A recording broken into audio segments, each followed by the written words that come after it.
حضرت آدم علیہ السلام۔ قصص الانبیاء کے پہلے چیپٹر میں حضرت آدم علیہ السلام کا ذکر ہے۔ تخلیق آدم علیہ السلام کا اعلان اور اللہ تعالیٰ کا فرشتوں سے مکالمہ۔ قرآن مجید میں بیان ہونے والے بہترین قصوں میں سے ایک قصہ بنی نوح انسان کے باپ حضرت آدم علیہ السلام کا ہے۔ آپ اللہ تعالیٰ کے پہلے نبی ہیں۔ آپ کا قصہ قرآن مجید کی مختلف صورتوں میں متعدد پیرائے میں بیان ہوا ہے۔ اللہ تعالیٰ نے سورہ بقرہ میں اس قصے کو بیان کرتے ہوئے فرمایا ہے، اور وہ وقت یاد کرنے کے قابل ہے جب تمہارے پروردگار نے فرشتوں سے فرمایا کہ میں زمین میں اپنا نائب بنانے والا ہوں۔ تو انہوں نے کہا، کیا تو ایسے شخص کو نائب بنانا چاہتا ہے جو خرابیاں کرے، جو کشت و خون کرتا پھرے اور ہم تیری تعریف کے ساتھ تسبیح و تقدیس کرتے رہتے ہیں؟ اللہ تعالیٰ نے فرمایا، میں وہ باتیں جانتا ہوں جو تم نہیں جانتے۔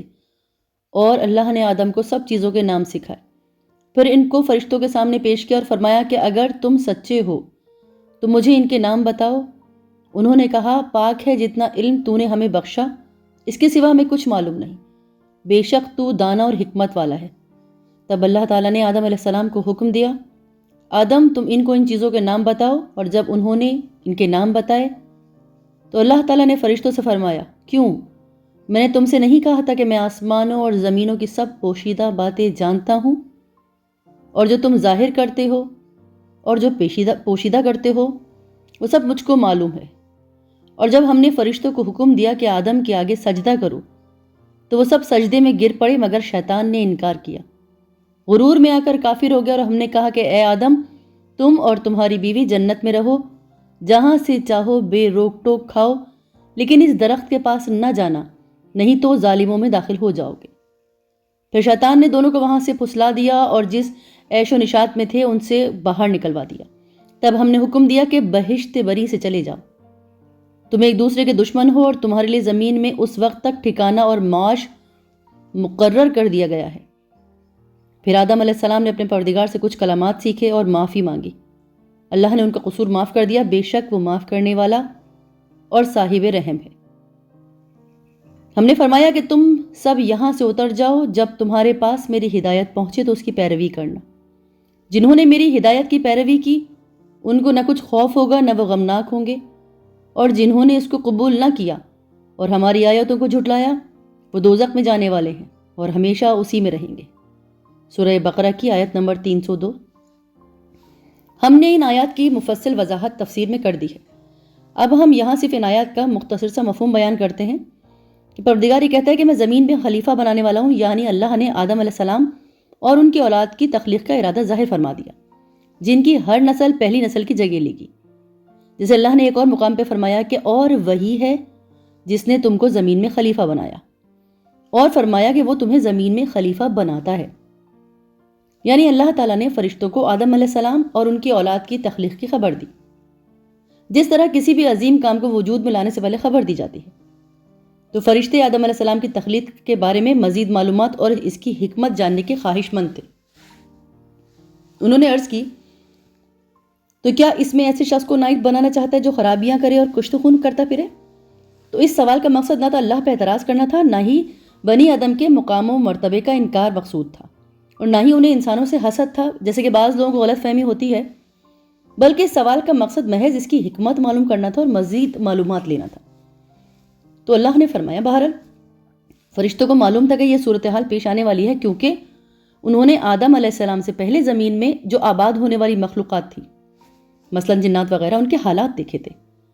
حضرت عبداللہ بن عباس نے فرمایا ہے کہ حضرت آدم علیہ السلام سے تقریباً 2000 سال پہلے زمین آباد تھی۔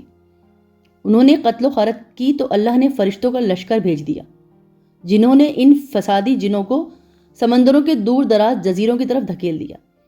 تو اس تجربے کے پیش نظر انہوں نے کہا تھا کہ ہم تیری تسبیح، حمد اور پاکیزگی بیان کرتے ہیں۔ اس کا مطلب یہ تھا کہ ہم ہمیشہ تیری عبادت کرتے ہیں، ہمیں سے کوئی بھی تیری نافرمانی نہیں کرتا، اور اگر انسانوں کی تخلیق کا مقصد یہ ہے کہ وہ تیری عبادت کریں گے تو ہم موجود ہیں، جو دن رات کسی کوتاہی یا اکتاہٹ کے بغیر تیری عبادت میں مشغول رہتے ہیں۔ تب اللہ نے فرمایا کہ جو میں جانتا ہوں وہ تم نہیں جانتے، یعنی مجھے ان کی تخلیق کی وہ حکمت پتہ ہے جو تم نہیں جانتے، یعنی ان میں نبی، رسول، صدیق، شہداء اور نیک لوگ پیدا ہوں گے۔ تو آدم علیہ السلام کی فرشتوں پر علمی برتری، اور اس کے بعد اللہ نے فرشتوں پر آدم علیہ السلام کی علمی فوقیت واضح فرمائی اور آدم علیہ السلام کو تمام نام سکھا دیے۔ تو حضرت عبداللہ بن عباس نے فرمایا کہ ان سے مراد ان چیزوں کے نام ہیں جن سے لوگ ان چیزوں کو پہچانتے ہیں یا ایک کو اپنی بات سمجھاتے ہیں، یعنی وہ چھوٹی بڑی اشیاء جن سے روزمرہ زندگی میں واسطہ پڑتا ہے، مثلا انسان، حیوان، زمین، میدان، سمندر، پہاڑ، اونٹ وغیرہ۔ حضرت ابن عباس نے فرمایا اللہ نے انہیں رکابی اور ہنڈیا کا نام بھی سکھایا تھا، ہر جانور، پرندے اور ہر چیز کا نام سکھایا تھا۔ حضرت سعید بن جہیر نے بھی اور دیگر علماء نے بھی یہی فرمایا ہے۔ حضرت ابی نے بھی فرمایا ہے کہ اللہ نے انہیں فرشتوں کے نام سکھائے۔ حضرت عبد الرحمن بن زید نے بھی فرمایا کہ ان کی اولاد کے نام سکھائے گئے تھے۔ زیادہ صحیح رائے یہ ہے کہ انہیں چھوٹی بڑی اشیاء، ان کے افعال و حرکات کے نام سکھائے گئے، جیسے ابن عباس رضی اللہ تعالیٰ عنہ کے قول سے معلوم ہوتا ہے کہ حضرت انس بن مالک سے روایت ہے کہ رسول اللہ صلی اللہ علیہ وآلہ وسلم نے فرمایا تھا کہ قیامت کے دن مومن جمع ہو کر کہیں گے کہ اگر ہم کسی سے اللہ کے سامنے سفارش کروائیں تو اس مشکل مرحلے سے نجات مل جائے گی۔ چنانچہ وہ حضرت آدم علیہ السلام کی خدمت میں حاضر ہو کے عرض کریں گے کہ آپ تمام انسانوں کے جد امجد ہیں، آپ کو اللہ نے اپنے ہاتھ سے پیدا فرمایا ہے اور اپنے فرشتوں سے آپ کو سجدہ کروایا ہے اور آپ کو تمام اشیاء کے نام سکھائے ہیں، تو اپنے رب کے سامنے ہماری سفارش فرمائیے تاکہ ہمیں اس مرحلے سے نجات نصیب ہو۔ روز قیامت یہ حضرت آدم علیہ السلام سے تمام امت کہے گی۔ تو اللہ کی تعالیٰ کے فرمان کے سامنے ان چیزوں کو فرشتوں کے سامنے پیش کیا گیا اور فرمایا کہ اگر تم سچے ہو تو ان چیزوں کے نام بتاؤ۔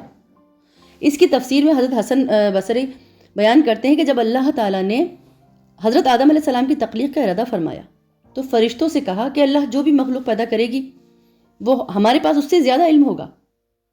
اسی وجہ سے اللہ نے ان کا امتحان لیا کہ اگر تم سچے ہو تو فرشتوں نے کہا کہ اے اللہ تیری ذات پاک ہے، ہمیں تو صرف اتنا علم ہے جتنا تو نے ہمیں سکھا رکھا ہے، تو ہی پوری علم و حکمت والا ہے۔ اس کا مطلب یہ ہے کہ اے اللہ تو پاک ہے، کوئی بھی تجھ سے علم حاصل نہیں کر سکتا سوائے اس کے جو تو نے انہیں سکھایا، جیسا کہ دوسرے مقام پر ارشاد کیا ہے کہ وہ اس کے علم میں سے کچھ بھی حاصل نہیں کر سکتے مگر وہ خود دینا چاہے، سورہ بقرہ کی آیت نمبر 255 میں۔ اسی طرح درج ذیل فرمان الہی سے معلوم ہوتا ہے کہ ظاہری اور پوشیدہ امور کا علم اللہ تعالیٰ کو ہے۔ اللہ تعالیٰ نے آدم علیہ السلام کو حکم دیا کہ تم ان کو ان چیزوں کے نام بتاؤ۔ جب آدم علیہ السلام نے نام بتائے تو اللہ نے فرشتوں سے فرمایا کیوں؟ میں نے تم سے نہیں کہا تھا کہ میں آسمانوں اور زمینوں کی سب پوشیدہ باتیں جانتا ہوں، اور جو تم ظاہر کرتے ہو اور پوشیدہ کرتے ہو سب مجھے معلوم ہے۔ ایک قول کے مطابق میں جانتا ہوں جو تم ظاہر کرتے ہو سے مراد فرشتوں کا یہ کہنا کہ کیا تو زمین میں وہ مخلوق پیدا کرے گا جو اس میں فساد کرے، تو جو تم چھپاتے تھے سے مراد ابلیس کا اپنے دل میں تکبر کا جذبہ چھپانا اور آدم سے افضل ہونے کا خیال۔ کافی سارے صحابہ کی بھی یہی رائے ہے۔ دوسرا قول یہ ہے کہ فرشتوں سے اس خیال کی تردید مراد یہ کہ اللہ کو کوئی ایسی مخلوق پیدا نہیں فرمائے گا جو ہم سے زیادہ علم ہو یا معزز ہو، جو ہم سے زیادہ علم رکھتی ہو۔ فرشتوں کا احساس تھا کہ شاید پروردگار ایسی کوئی مخلوق پیدا نہیں کرے گا۔ تخلیق آدم و حوا علیہ السلام اور فرشتوں کا سجدہ۔ اللہ تعالیٰ عیسائیوں کی عقیدہ و ذہنیت کے روگ کی رد کے ساتھ ساتھ آدم علیہ السلام کی تخلیقات کی وضاحت کرتے ہوئے ارشاد فرماتا ہے کہ عیسیٰ کا حال اللہ کے نزدیک آدم کا سا ہے، اس نے پہلے مٹی سے ان کا قالب بنایا، پھر انسان ہو جا تو وہ انسان ہو گئے، سورہ آل عمران میں آیت نمبر 59 میں۔ اسی طرح اللہ تعالیٰ نے سورہ ہجر میں آدم علیہ السلام اور جنوں کی تخلیق کا تذکرہ فرمایا ہے۔ نیز ابلیس کے سجدے سے انکار کے بعد اس پر لعنت کی ہے۔ ابلیس نے لعنتی قرار پانے پر بنی آدم کی دشمنی کا اعلان کر دیا اور اللہ سے تا قیامت تک اس کی مہلت طلب کی۔ اس واقعے کو بیان کرتے ہوئے اللہ تعالیٰ فرماتا ہے سورہ بقرہ کی آیت نمبر 33، اور ہم نے انسان کو کھن کھناتے سڑے ہوئے گارے سے پیدا کیا اور جنوں کو اس سے پہلے بے دھوئیں کی آگ سے پیدا کیا۔ جب تمہارے پروردگار نے فرشتوں سے فرمایا کہ میں کھنکھناتے ہوئے سڑے ہوئے گارے سے ایک بشر بنانے والا ہوں، تو جب میں اس کو صورت انسانیت میں درست کر لوں گا اور میں اس میں اپنی بے بہا چیز یعنی روح پھونک دوں گا تو تم اس کے آگے سجدے میں گر پڑنا۔ تو فرشتے سب کے سب سجدے میں گر پڑے، مگر ابلیس نے سجدہ کرنے والوں کے ساتھ ہونے سے انکار کر دیا۔ اللہ تعالیٰ نے فرمایا کہ ابلیس تجھے کیا ہوا، تو سجدہ کرنے والوں میں شامل نہ ہوا؟ اس نے کہا میں ایسا نہیں ہوں، انسان کو جسے تو نے کھنکھناتے ہوئے سڑے ہوئے گارے سے بنایا میں سجدہ کروں گا؟ اللہ نے فرمایا یہاں سے نکل جا، تو مردود ہے اور تجھ پر قیامت کے دن تک لعنت برسے گی۔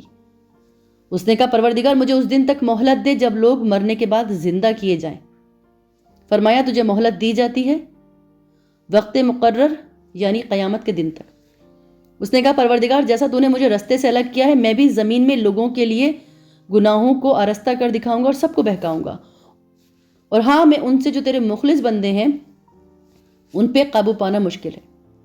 تو اللہ تعالیٰ نے فرمایا کہ مجھ تک پہنچنے کا یہی سیدھا رستہ ہے، جو میرے مخلص بندے ہیں ان پر تجھے کچھ قدرت حاصل نہیں کہ تو ان کو گناہ میں ڈال سکے۔ ہاں گمراہوں میں سے جو تیرے پیچھے چل پڑے ان سب کے وعدے کی جگہ جہنم ہے، اس کے 7 دروازے ہیں اور ہر ایک دروازے کے لیے ان میں سے جماعتیں تقسیم کر دی گئی ہیں۔ مزید ارشاد باری تعالیٰ ہے جب تمہارے پروردگار نے فرشتوں سے کہا کہ میں مٹی سے انسان بنانے والا ہوں، جب اس کو درست کر لوں تو اس میں اپنی روح پھونک دوں گا، تو اس کے آگے سجدے میں گر پڑنا۔ تو تمام فرشتوں نے سجدہ کیا لیکن شیطان اکڑ گیا اور کافروں میں ہو گیا۔ اللہ تعالیٰ نے فرمایا کہ اے ابلیس جس شخص کو میں نے اپنے ہاتھوں سے بنایا اس کے آگے سجدہ کرنے سے تجھے کس چیز نے منع کیا؟ تو غرور میں آ گیا، اونچے درجے والوں میں تھا، بولا کہ میں اس سے بہتر ہوں، تو نے مجھے آگ سے پیدا کیا، اسے مٹی سے بنایا۔ تو تخلیق آدم علیہ السلام احادیث کی روشنی میں حضرت ابو موسیٰ اشعری سے روایت ہے کہ نبی کریم صلی اللہ علیہ وآلہ وسلم نے فرمایا کہ اللہ تعالیٰ نے آدم علیہ السلام کو تمام زمین سے جمع کی گئی مٹھی بھر خاک سے پیدا کی۔ آدم علیہ السلام کی اولاد بھی طرح طرح کی مٹی سے پیدا ہوگی، اس میں سفید فام بھی ہیں، سرخ فام بھی اور سیاہ فام بھی، ان کے درمیانی رنگوں کی بھی ہیں، اسی طرح نیک ہیں، بد ہیں، نرم خو ہیں، سخت طبیعت اور درمیانی طبیعت والے ہیں۔ اللہ تعالیٰ نے آدم علیہ السلام کو اپنے ہاتھ سے پیدا فرمایا تاکہ ابلیس آپ علیہ السلام سے بڑائی کا دعویٰ نہ کرے، چنانچہ اس نے آپ کو انسانی صورت میں پیدا فرما دی۔ آپ جمعے کے دن جس کی مقدار 40 سال تک تھی مٹی کے بنے ہوئے ایک جسم کی صورت میں پڑے رہے، فرشتے پاس سے گزرتے تھے تو اس جسم کو دیکھ کر ڈر جاتے تھے۔ ابلیس سب سے زیادہ خوفزدہ تھا، وہ گزرتے وقت اسے ضرب لگاتا تو جسم سے ایسے آواز آتی جس طرح مٹی کے بنے ہوئے برتن سے جب کوئی چیز ٹکرائے تو آواز آتی ہے، تو اس لیے وہ کہتا تھا کہ ٹھیکری کی طرح بجنے والی مٹی، سورہ رحمان میں یہ، تو وہ کہتا کہ تجھے کسی خاص مقصد سے پیدا کیا، وہ اس خاکی بدن میں سے منہ کی طرف سے داخل ہو اور دوسری طرف سے نکل جا۔ اس نے فرشتوں سے کہا کہ اس سے مت ڈرو، تمہارا رب صمد ہے لیکن یہ کھوکھلا ہے، اس پر مجھے قابو دیا گیا تو میں اسے ضرور تباہ کر دوں گا۔ جب وہ وقت آیا جب اللہ تعالیٰ نے اس جسم میں روح ڈالی، ارادہ فرمایا تو فرشتوں سے کہا کہ جب میں روح ڈال دوں تو سجدہ کرنا۔ تو جب روح ڈال دی گئی تو وہ سر کی طرف سے داخل ہوئی، تبھی آدم علیہ السلام کو چھینک آ گئی۔ فرشتوں نے کہا الحمدللہ، کہیے کہ سب تعریفیں اللہ کے لیے ہیں۔ انہوں نے کہا الحمدللہ۔ اللہ نے فرمایا رحمک ربک، تیرے رب نے تجھ پر رحمت فرمائی۔ جب روح آنکھوں میں داخل ہوئی تو آپ صلی اللہ علیہ وسلم کو جنت کے پھل نظر آئے۔ آپ علیہ السلام کو جب روح پیٹ میں داخل ہوئی تو آپ کو کھانے کی خواہش پیدا ہوئی، آپ جلدی سے جنت کے پھلوں کی طرف لپکے جبکہ روح ابھی آپ کی ٹانکوں میں داخل نہیں ہوئی تھی۔ اسی لیے اللہ تعالیٰ نے فرمایا ہے انسان تو جلد بازی کا بنا ہوا ہے، یعنی جلد بازی اس کی فطرت میں ہے، سورہ انبیاء میں آیت نمبر 37 میں۔ حضرت انس سے روایت ہے کہ نبی صلی اللہ علیہ وآلہ وسلم نے فرمایا کہ جب اللہ تعالیٰ نے آدم علیہ السلام کو پیدا کیا، جب تک چاہا انہیں بلا روح جسم کی حالت میں پڑا رہنے دیا۔ ابلیس آپ کے ارد گرد چکر لگاتا تھا، جب اس نے دیکھا کہ یہ جسم کھوکھلا ہے تو اسے معلوم ہوا کہ یہ ایسی مخلوق ہے جو اپنے آپ پہ قابو نہ رکھ سکے گی۔ تو حضرت انس بن مالک سے بھی روایت ہے کہ رسول اللہ صلی اللہ علیہ وسلم نے فرمایا کہ جب آدم علیہ السلام میں روح ڈالی گئی اور روح سر تک پہنچی تو آپ کو چھینک آ گئی، تو آپ نے فرمایا تمام رحمتیں رب العالمین کے لیے ہیں، تو اللہ نے فرمایا اللہ تجھ پر رحمت فرمائے۔ حضرت ابو ہریرہ سے روایت ہے کہ نبی صلی اللہ علیہ وسلم نے فرمایا ہے کہ اللہ تعالیٰ نے آدم علیہ السلام کو پیدا کیا تو ان کا قد 60 ہاتھ تھا، پھر فرمایا کہ جا کر ان فرشتوں کی جماعت کو سلام کہیے اور سنیے کہ وہ کیا جواب دیتے ہیں۔ تیرا اور تیری اولاد کا یہی سلام کا طریقہ ہوگا۔ تو آدم علیہ السلام نے کہا السلام علیکم۔ فرشتوں نے کہا السلام علیکم ورحمۃ اللہ، یعنی جواب میں رحمۃ اللہ کا اضافہ ہو گیا۔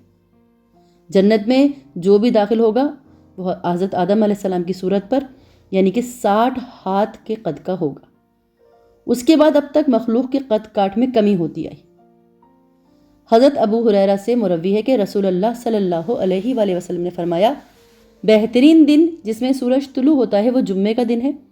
اس دن آدم علیہ السلام کو پیدا کیا گیا، اس دن انہیں جنت میں داخل کیا گیا، اس دن انہیں اس سے نکالا بھی گیا اور اسی دن قیامت قائم ہوگی۔ حضرت ابو ہریرہ بیان کرتے ہیں کہ آدم علیہ السلام جمعے کے دن آخری گھڑی میں پیدا کیے گئے۔ آدم علیہ السلام کی عزت و تکریم، اللہ تعالیٰ نے آدم علیہ السلام کو اپنے ہاتھ مبارک سے تخلیق فرمایا، بلند مرتبہ عطا کیا، فرشتوں سے آپ کو سجدہ کروا کر اس شرف و منزلت کا اظہار فرمایا۔ اور ارشاد باری تعالیٰ ہے، اور جب ہم نے فرشتوں کو حکم دیا کہ آدم کے آگے سجدہ کرو تو وہ سب سجدے میں گر پڑے مگر شیطان نے انکار کیا اور غرور میں آ کر کافر بن گیا۔ سورہ بقرہ آیت نمبر 34۔ یہ اللہ تعالیٰ کی طرف سے آدم علیہ السلام کی بہت بڑی عزت افزائی کا بیان ہے کہ انہیں اللہ نے اپنے ہاتھ سے پیدا کیا اور اس میں روح ڈالی، جیسے ارشاد ہے کہ تو جب میں اسے پورا بنا چکوں اور اس میں اپنی روح پھونک دوں تم سب اس کے لیے سجدے میں گر پڑنا۔ یہ 4 انداز سے عزت افزائی ہے۔ اللہ پاک کا اس تخلیق کو خود سے کرنا، اپنی روح ڈالنا، فرشتوں کو حکم دینا کہ انہیں سجدہ کریں اور چیزوں کے نام کی تعلیم دینا۔ یہی وجہ ہے کہ حضرت آدم علیہ السلام اور حضرت موسیٰ علیہ السلام نے ملا اعلیٰ میں ایک دوسرے سے ملاقات کی اور آپس میں بات چیت کی، تو موسیٰ علیہ السلام نے فرمایا، آپ آدم ہیں جنہیں اللہ نے اپنے ہاتھ سے پیدا کیا اور آپ کے اندر اپنی روح ڈالی اور آپ کو فرشتوں سے سجدہ کروایا اور آپ کو ہر چیز کے نام سکھائے۔ تو قیامت کے دن میدان محشر میں موجود لوگ بھی آدم علیہ السلام سے بات کرتے ہوئے ان کی یہی صفات بیان کریں گے، جیسے کہ پہلے بیان ہوا اور آئندہ بھی بیان ہوگا۔ سجدہ کرنے والے فرشتوں کا بیان۔ اب حضرت آدم علیہ السلام کو سجدہ کرنے کا حکم کن فرشتوں کے لیے تھا؟ اس بارے میں علماء کی 2 رائے ہیں۔ اکثر مفسرین کہتے ہیں کہ یہ حکم تمام فرشتوں کے لیے تھا۔ آیات کے الفاظ میں جو عموماً پایا جاتا ہے اس سے اس رائے کی تائید ہوتی ہے۔ بعض علماء کہتے ہیں کہ اس سے مراد صرف زمین کے فرشتے ہیں، لیکن آیات کے سیاق و سباق سے پہلے قول کی تائید ہوتی ہے اور حدیث بھی عموم ہے کہ اللہ نے آپ کو اپنے فرشتوں سے سجدہ کروایا، واللہ اعلم۔ پہلے بیان ہو چکا ہے جب اللہ نے فرشتوں کو حکم دیا کہ وہ آدم علیہ السلام کو سجدہ کریں تو انہوں نے حکم کی تعمیل کی۔ ابلیس نے حسد کی وجہ سے آپ سے دشمنی رکھتے ہوئے آپ کو سجدہ کرنے سے انکار کر دیا، چنانچہ اللہ تعالیٰ نے انہیں اپنے دربار سے نکال دیا اور دھتکار دیا اور ان پر لعنت ڈال کر مردہ شیطان بنا کر زمین پر اتار دیا، مردود شیطان بنا کر زمین پر اتار دیا۔ اب آئیے حضرت حوا کی پیدائش۔ ارشاد باری تعالیٰ ہے، لوگوں اپنے پروردگار سے ڈرو جس نے تم کو ایک جان سے پیدا کیا، اسی سے اس کا جوڑا بنایا اور پھر ان دونوں سے کثرت سے مرد اور عورت پیدا کر کے روئے زمین پر پھیلا دی۔ اور اللہ سے ڈرو جس کے نام کو تم اپنی حاجت براری کا ذریعہ بناتے ہو، اور قطع رحمی سے بچو، بے شک کچھ شک نہیں کہ اللہ تمہیں دیکھ رہا ہے۔ سورہ نساء۔ سورہ اعراف میں مزید وضاحت کرتے ہوئے پروردگار فرماتے ہیں، وہی اللہ ہے جس نے تم کو ایک شخص سے پیدا کیا اور اس سے اس کا جوڑا بنایا تاکہ وہ اس سے راحت حاصل کر سکے۔ سورہ الاعراف میں محمد اسحاق نے حضرت عبداللہ بن عباس کی روایت سے ذکر کیا ہے کہ حوا علیہ السلام کو آدم علیہ السلام کی بائیں طرف کی چھوٹی پسلی سے پیدا کیا جب آپ سو رہے تھے، اور پسلی کی جگہ گوشت سے پر کر دی گئی۔ حضرت ابو ہریرہ بیان کرتے ہیں کہ رسول اللہ صلی اللہ علیہ وآلہ وسلم نے فرمایا، عورتوں سے حسن سلوک کی نصیحت قبول کرو کیونکہ وہ پسلیے سے پیدا کی گئی ہیں، اور سب سے ٹیڑھی پسلی وہ ہے جو سب سے اوپر والی ہے۔ تو اگر تو اس پسلی کو سیدھا کرنا چاہے گا تو اسے توڑ بیٹھے گا، اور اگر اسے چھوڑ دے گا تو ٹیڑھی ہی رہے گی۔ اس لیے عورتوں سے حسن سلوک کی نصیحت قبول کرو، یعنی میں تمہیں نصیحت کرتا ہوں کہ عورتوں سے نرمی اور حسن سلوک کا برتاؤ کرو۔ تو اور تیری بیوی جنت میں رہے کے الفاظ سے معلوم ہوتا ہے کہ حضرت حوا علیہ السلام کو حضرت آدم علیہ السلام کے جنت میں داخل ہونے سے پہلے تخلیق کیا جا چکا تھا۔ لیکن حضرت عبداللہ بن عباس سے روایت ہے، انہوں نے فرمایا کہ ابلیس کو جنت سے نکال دیا گیا اور حضرت آدم علیہ السلام کو وہاں آباد کر دیا گیا۔ آپ جنت میں اکیلے گھومتے پھرتے تھے، ان کا کوئی ساتھی نہ تھا جس سے تسکین حاصل ہوتی۔ ایک بار وہ سوئے، جب جاگے تو دیکھا ان کے سرہانے یہ خاتون بیٹھی ہیں۔ انہیں اللہ نے آپ کی پسلی سے پیدا فرمایا تھا۔ جب آپ نے فرمایا تو کون ہے تو انہوں نے کہا میں عورت ہوں۔ فرمایا تجھے کس لیے پیدا کیا؟ کہا تاکہ آپ مجھ سے تسکین حاصل کریں۔ فرشتوں نے جو آدم علیہ السلام کے علم کی وسعت معلوم کرنا چاہتے تھے، آدم علیہ السلام اس کا نام کیا ہے؟ تو انہوں نے فرمایا حوا۔ انہوں نے کہا اس کا نام حوا کیوں فرمایا؟ کیونکہ وہ ایک زندہ وجود سے پیدا کی گئی ہے۔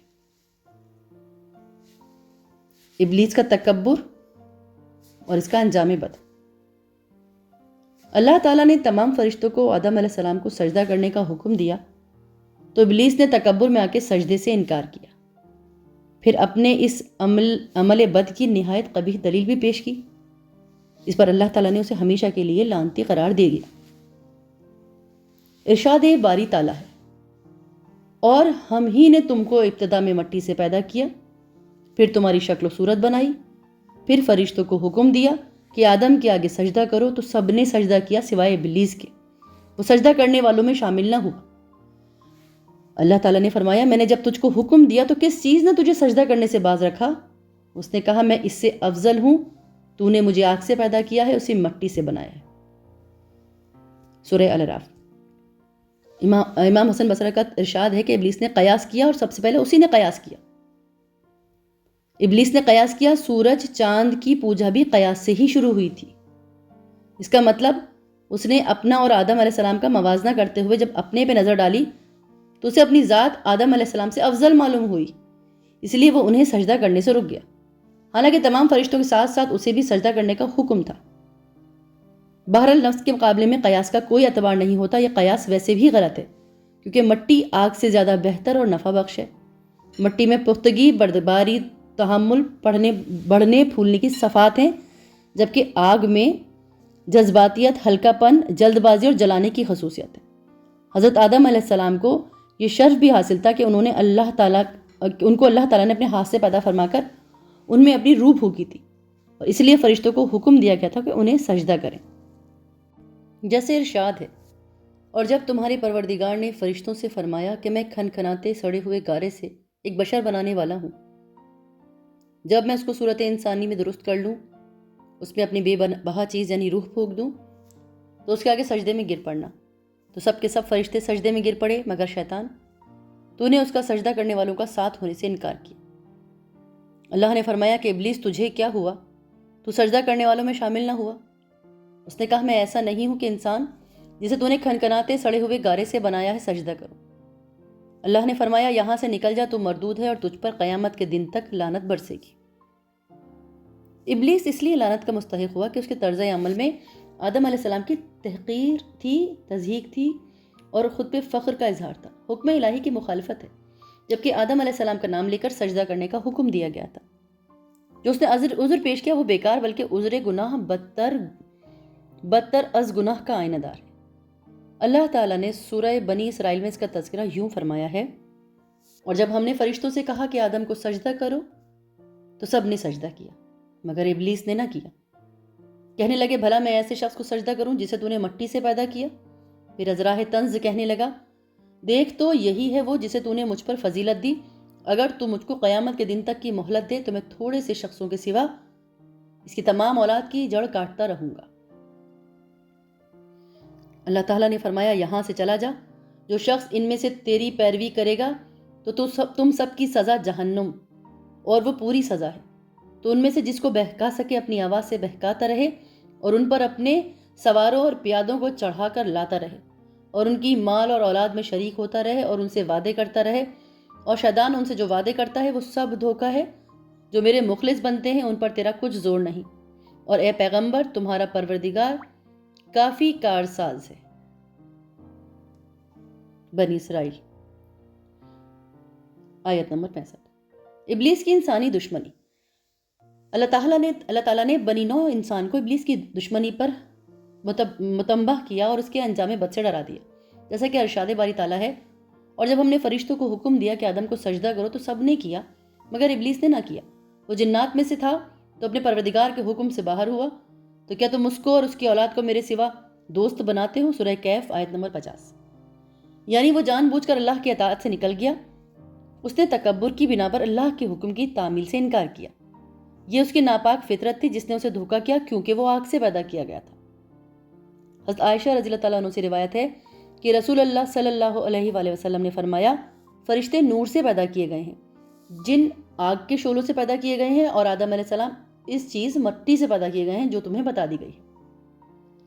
حضرت حسن بصری نے فرمایا، ابلیس ایک لہجہ بھر بھی فرشتہ نہیں رہا۔ حضرت ابن عباس کہتے ہیں کہ ابلیس زمین کے ان فرشتوں میں تھا جنہیں جن کہا جاتا تھا، اور علم و عبادت میں ان سب سے بڑھ کے تھا، اور اس کا نام اسرائیل تھا۔ ابلیس کا اعلان جنگ۔ سورہ اعراف میں ارشاد باری تعالیٰ ہے، پھر شیطان نے کہا کہ مجھے تو نے ہی ملون کیا، میں بھی تیرے سیدھے رستے پر ان کو گمراہ کرنے کے لیے بیٹھوں گا، پھر ان کے آگے اور پیچھے اور دائیں اور بائیں غرض ہر طرف سے میں آؤں گا، ان کی راہ ماروں گا، اور تو ان میں سے اکثر کو شکر گزار نہیں پائے گا۔ سورہ الاعراف میں آیت نمبر 17-16۔ یعنی اے اللہ، چونکہ تو نے مجھے گمراہ کیا، اس لیے میں بھی انہیں گمراہ کرنے کے لیے ہر جگہ گھات لگا کر بیٹھوں گا، اور انہیں گمراہ کرنے کے لیے ہر طرف سے آؤں گا۔ خوش نصیب وہی ہے جو اس کی مخالفت کرے، سراسر بد نصیب وہ ہے جو اس کی بات مان لے۔ رسول اللہ صلی اللہ علیہ وآلہ وسلم نے فرمایا کہ شیطان انسان کے ہر رستے پر گمراہ کرنے کے لیے بیٹھا ہے۔ ابلیس کی جلا وطنی۔ جب ابلیس نے حکم الہی کی تکمیل سے انکار کیا تو اللہ تعالیٰ نے اسے تا قیامت لعنتی اور مردہ قرار دے کر نکل جانے کا حکم دیا، اس کا مقام مرتبہ بھی چھین لیا۔ تو اللہ تعالیٰ نے ابلیس سے فرمایا، اس جنت سے اتر جا، اس سے نکل جا۔ اس سے معلوم ہوتا ہے کہ وہ آسمان پہ تھا اور وہاں سے اسے نیچے اترنے کا حکم دیا۔ وہ مقام اور مرتبہ سے بھی محروم کیا گیا جو اسے عبادت کی وجہ سے، اطاعت اور عبادت میں فرشتوں سے مشابہ ہونے کی وجہ سے حاصل تھی۔ اس کے تکبر، حسد اور نافرمانی کی وجہ سے اسے یہ مرتبہ سلب کر کے اسے ذلت اور لعنت کے ساتھ زمین پر پھینک دیا گیا۔ حضرت ابو ہریرہ سے روایت ہے کہ رسول اللہ صلی اللہ علیہ وآلہ وسلم نے فرمایا، جب آدم کا بیٹا سجدے کی آیت تلاوت کرتا ہے اور پھر سجدہ کرتا ہے تو شیطان ایک طرف ہو کر رونے لگتا ہے اور کہتا ہے کہ ہائے افسوس، ابن آدم کو سجدہ کرنے کا حکم ہوا تو اس نے سجدہ کر لیا، اس لیے اسے جنت ملے گی، مجھے سجدہ کرنے کا حکم ملا، میں نے نافرمانی کی تو مجھے جہنم ملے گا۔ آدم اور حوا، دخول جنت سے خروج تک۔ ارشاد باری تعالیٰ ہے، اور ہم نے آدم علیہ السلام سے کہا کہ تم اور تمہاری بیوی بہشت میں رہو، جہاں سے چاہو اور جو چاہے جان کرو، نوش جان کرو، مگر اس درخت کے پاس نہ جانا ورنہ گناہ گار ہو جاؤ گے۔ سو شیطان دونوں کو بہکانے لگا تاکہ ان کی سطر کی چیزیں، شرم گاہیں جو ان سے پوشیدہ تھی، کھول دے، اور کہنے لگا کہ تم کو تمہارے پروردگار نے اس درخت سے اس لیے منع کیا کہ تم فرشتے نہ بن جاؤ یا ہمیشہ جیتے نہ رہو، اور ان سے قسم کھا کر کہا میں تمہارا خیر خواہ ہوں۔ غرض مردود نے دھوکہ دے کر ان سب کو مصیبت کی طرف کھینچ لیا۔ جب انہوں نے اس درخت کے پھل کو کھایا تو ان کی سطری چیزیں کھل گئیں اور وہ بہشت کے درختوں کے پتے توڑ توڑ کر اپنے سطر چھپانے لگے۔ تب ان کے پروردگار نے ان کو پکارا کہ کیا میں نے تم کو اس درخت کے پاس جانے سے منع نہیں کیا تھا اور جتا نہیں دیا تھا کہ شیطان تمہارا کھلم کھلا دشمن ہے؟ دونوں عرض کرنے لگے کہ پروردگار، ہم نے اپنی جانوں پہ ظلم کیا، اور اگر تو نے ہمیں نہیں بخشے گا اور ہم پہ رحم نہیں کرے گا تو ہم تباہ ہو جائیں گے۔ تو اللہ نے فرمایا، تم سب بہشت سے اتر جاؤ، اب سے تم ایک دوسرے کے دشمن ہو، اور تمہارے لیے ایک خاص وقت تک زمین پر ٹھکانا اور زندگی کا سامان کر دیا گیا ہے۔ یعنی فرمایا کہ اس میں تمہارا جینا ہوگا اور اسی میں مرنا ہوگا، اسی میں سے قیامت کے دن زندہ کر کے نکالے جاؤ گے۔ سورہ الاعراف آیت نمبر 25۔ مزید ارشاد باری تعالیٰ ہے، اور ہم نے کہا کہ اے آدم، تم اور تمہاری بیوی بہشت میں رہو، جہاں سے چاہو بے روک ٹوک کھاؤ پیو، لیکن اس درخت کے پاس نہ جانا ورنہ تم ظالموں میں داخل ہو جاؤ گے۔ سورہ بقرہ آیت نمبر 35۔ جنت میں جس درخت کے قریب جانے سے روکا گیا تھا اس کے متعلق اللہ تعالیٰ نے فرمایا، اس درخت کے پاس نہ جانا۔ یہ درخت کون سا تھا؟ اس کے بارے میں مفسرین کی مختلف آرائیں ہیں۔ بعض علماء کے نزدیک وہ انگور کی بیل تھی، یہود کی رائے میں وہ گندم تھی، کسی نے اس کا دانہ مکھن سے نرم اور شہد سے زیادہ میٹھا بتایا۔ ابو مالک نے فرمایا وہ کھجور کا درخت تھا۔ مجاہد کی رائے ہے کہ وہ انجیر کا درخت تھا۔ ابو عالیہ نے فرمایا یہ ایسا درخت تھا جس کو کھانے سے قضائے حاجت کی شاید ضرورت پیش نہیں آتی تھی، اور جنت کی زمین میں قضائے حاجت مناسب نہیں تھا۔ اب یہ اختلاف معمولی ہے، اللہ نے اس درخت کا تعین نہیں فرمایا۔ اگر اس تعین میں کوئی حکمت ہوتی تو اللہ ضرور متعین کرتا، لہٰذا اس میں رائے زنی سے اجتناب بہتر ہے۔ اب اس مسئلے میں بھی اختلاف ہے کہ آدم علیہ السلام کو جس جنت میں ٹھہرایا گیا تھا کہ وہ آسمان والی جنت ہے یا وہ زمین میں کوئی باغ تھا۔ اکثر علماء کی رائے یہ ہے کہ وہ جنت آسمان میں ہے، اس کا نام جنت الماوی ہے یا جنت الخلد ہے۔ قرآن مجید کی آیات اور احادیث نبویہ کے الفاظ کا ظاہری مفہوم اس کی تائید بھی کرتا ہے، جیسے ارشاد ہے کہ ہم نے کہا اے آدم تو اور تیری بیوی جنت میں رہو، سورہ بقرہ آیت نمبر 35۔ اس آیت میں جنت کا جو عموم معنی دیتا ہے، مطلب پہلے مخاطب کو پہلے سے کسی چیز کی طرف اشارہ کرنا، تو اس سے مراد جنت ہی ہو سکتی جو شریعت نے بتائی ہے، یعنی کہ جنت الماوی۔ جسے آدم اور موسیٰ کے درمیان بات چیت کے دوران میں موسیٰ علیہ السلام نے فرمایا تھا کہ آپ نے اپنے آپ کو اور ہم سب کو جنت سے کیوں نکلوا دیا۔ ایک دوسری حدیث میں رسول اللہ صلی اللہ علیہ وسلم نے فرمایا اللہ تعالیٰ لوگوں کو جمع فرمائے گا، جب جنت مومنوں کے قریب لائی جائے گی تو وہ اٹھ کھڑے ہوں گے، وہ آدم علیہ السلام کی خدمت میں حاضر ہو کے کہیں گے کہ ابا جان ہمارے لیے جنت کا دروازہ کھلوا دیجیے۔ تو آدم علیہ السلام فرمائیں گے کہ تمہیں جنت سے تمہارے والد کی غلطی نہیں نکلوایا تھا۔ اس حدیث میں بظاہر ایک قوی دلیل ہے کہ وہ جنت الماوی ہے جسے آدم علیہ السلام کو نکالا گیا تھا، تاہم اس استدلال پر تنقید کی گنجائش موجود ہے۔ دوسرے علماء کرام فرماتے ہیں کہ جس جنت میں آدم علیہ السلام کو رکھا گیا تھا وہ جنت الخلد یعنی کہ ہمیشہ کی زندگی والی جنت نہیں تھی، کیونکہ انہیں ایک درخت کا پھل کھانے سے باز رہنے کا تکلف کیا گیا۔ وہ اس جنت میں سوتے بھی تھے، اسے نکال بھی دیے گئے، نیز اس جنت میں ان کے پاس ابلیس بھی آ گیا۔ تو ان امور سے معلوم ہوتا ہے کہ جنت الماوی نہیں تھی۔ اس قول کی تائید میں موجود تورات کے بیان کو پیش کیا جاتا ہے۔ خلاصہ یہ ہے کہ وہ جنت جس میں آدم اور حوا علیہ السلام رہے اس کے بارے میں دو آرائیں ہیں، وہ جنت الخلد ہے، تو کوئی اور جنت تھی جو اللہ نے ان کے لیے تیار کی اور اس میں ان کی آزمائش ہوئی۔ وہ جنت الخلد اس لیے ہے کہ وہ دارالامتحان نہیں تھا۔ اب دوسرے قول کے قائلین میں پھر اختلاف ہے، یہ کہتے ہیں کہ جنت آسمان میں تھی اور اللہ نے انہیں نیچے اتارا ہے۔ دوسرا قول یہ ہے کہ وہ زمین میں ہی تھی، کیونکہ اللہ نے انہیں آزمائش کے طور پہ ایک خاص درخت سے منع فرمایا، دوسرے درختوں کے پھلوں سے نہیں۔ اب یہ واقعہ ابلیس کو سجدہ کرنے کا حکم دیے جانے کی بات کا ہے، واللہ عالم۔ دوسرے قول والوں کی طرف سے ایک سوال اٹھایا گیا ہے جس کا جواب دینے کی ضرورت ہے۔ وہ کہتے ہیں یعنی یقینی بات یہ ہے کہ جب ابلیس نے حضرت آدم علیہ السلام کو سجدہ کرنے سے انکار کیا تو اللہ تعالیٰ نے اسے جنت سے نکلنے کا حکم دیا۔ اب یہ حکم قانونی حکم کی حیثیت نہیں تھا جس کی تعمیل بھی ہوتی اور عدم تعمیل بھی، لیکن یہ تنقیدی حکم تھا جس کی عدم تعمیل اور اس سے سرتابی ممکن نہیں، اس لیے فرمایا نکل جا یہاں سے ذلیل و خوار ہو کر، اس سے اتر جا، تجھے کوئی حق نہیں اس میں رہ کر تکبر کرے، سو اس سے نکل جا کیونکہ تو مردود ہے۔ ان آیات میں اس سے مراد جنت یا آسمان یا درجہ ہے، جو بھی مطلب لیا جائے، وہ جو بھی جگہ بہرحال وہ اس جگہ موجود نہیں رہ سکتا جہاں سے نکال دیا گیا اور دور کر دیا گیا، ورنہ وہاں رہ بھی سکتا نہ اس کا وہاں سے گزر ہو سکتا۔ تو وہ یہ بھی کہتے ہیں کہ قرآن مجید کی آیت کا ظاہر مفہوم یہ ہے کہ ابلیس نے حضرت آدم علیہ السلام کے دل میں وسوسہ ڈالا اور انہیں مخالف کر کے کہا بھلا میں تم کو ایسا درخت بتاؤں جو ہمیشہ کی زندگی کا ثمر ہے اور بادشاہت بھی کبھی زائل نہ ہوگی، اور کہا تم کو تمہارے پروردگار نے اس درخت سے صرف اس لیے منع کیا ہے کہ تم فرشتے نہ بن جاؤ یا ہمیشہ جیتے نہ رہو، اور ان سے قسم کھا کر کہا میں تمہارا خیر خواہ ہوں۔ غرض مردود نے دھوکہ دے کر ان کو معیشت کی طرف کھینچ لیا، سورہ الاعراف آیت نمبر 22۔ ان آیات سے معلوم ہوتا ہے کہ وہ ان کی جنت میں ان کے ساتھ موجود تھا۔ اب اس کا جواب یہ ہے کہ عین ممکن ہے وہ جنت میں سے گزرتے ہوئے ان سے ملا ہو، اس کے لیے ضروری نہیں ہے کہ وہ بھی جنت میں ٹھہرا ہو، یہ بھی ہو سکتا ہے کہ اس نے جنت کے دروازے پہ کھڑے ہو کر یا آسمان کے نیچے سے آدم اور حوا علیہ السلام کے دل میں یہ وسوسہ ڈال دیا ہو، واللہ عالم۔ آدم اور حوا علیہ السلام کے خلاف شیطان کی چال۔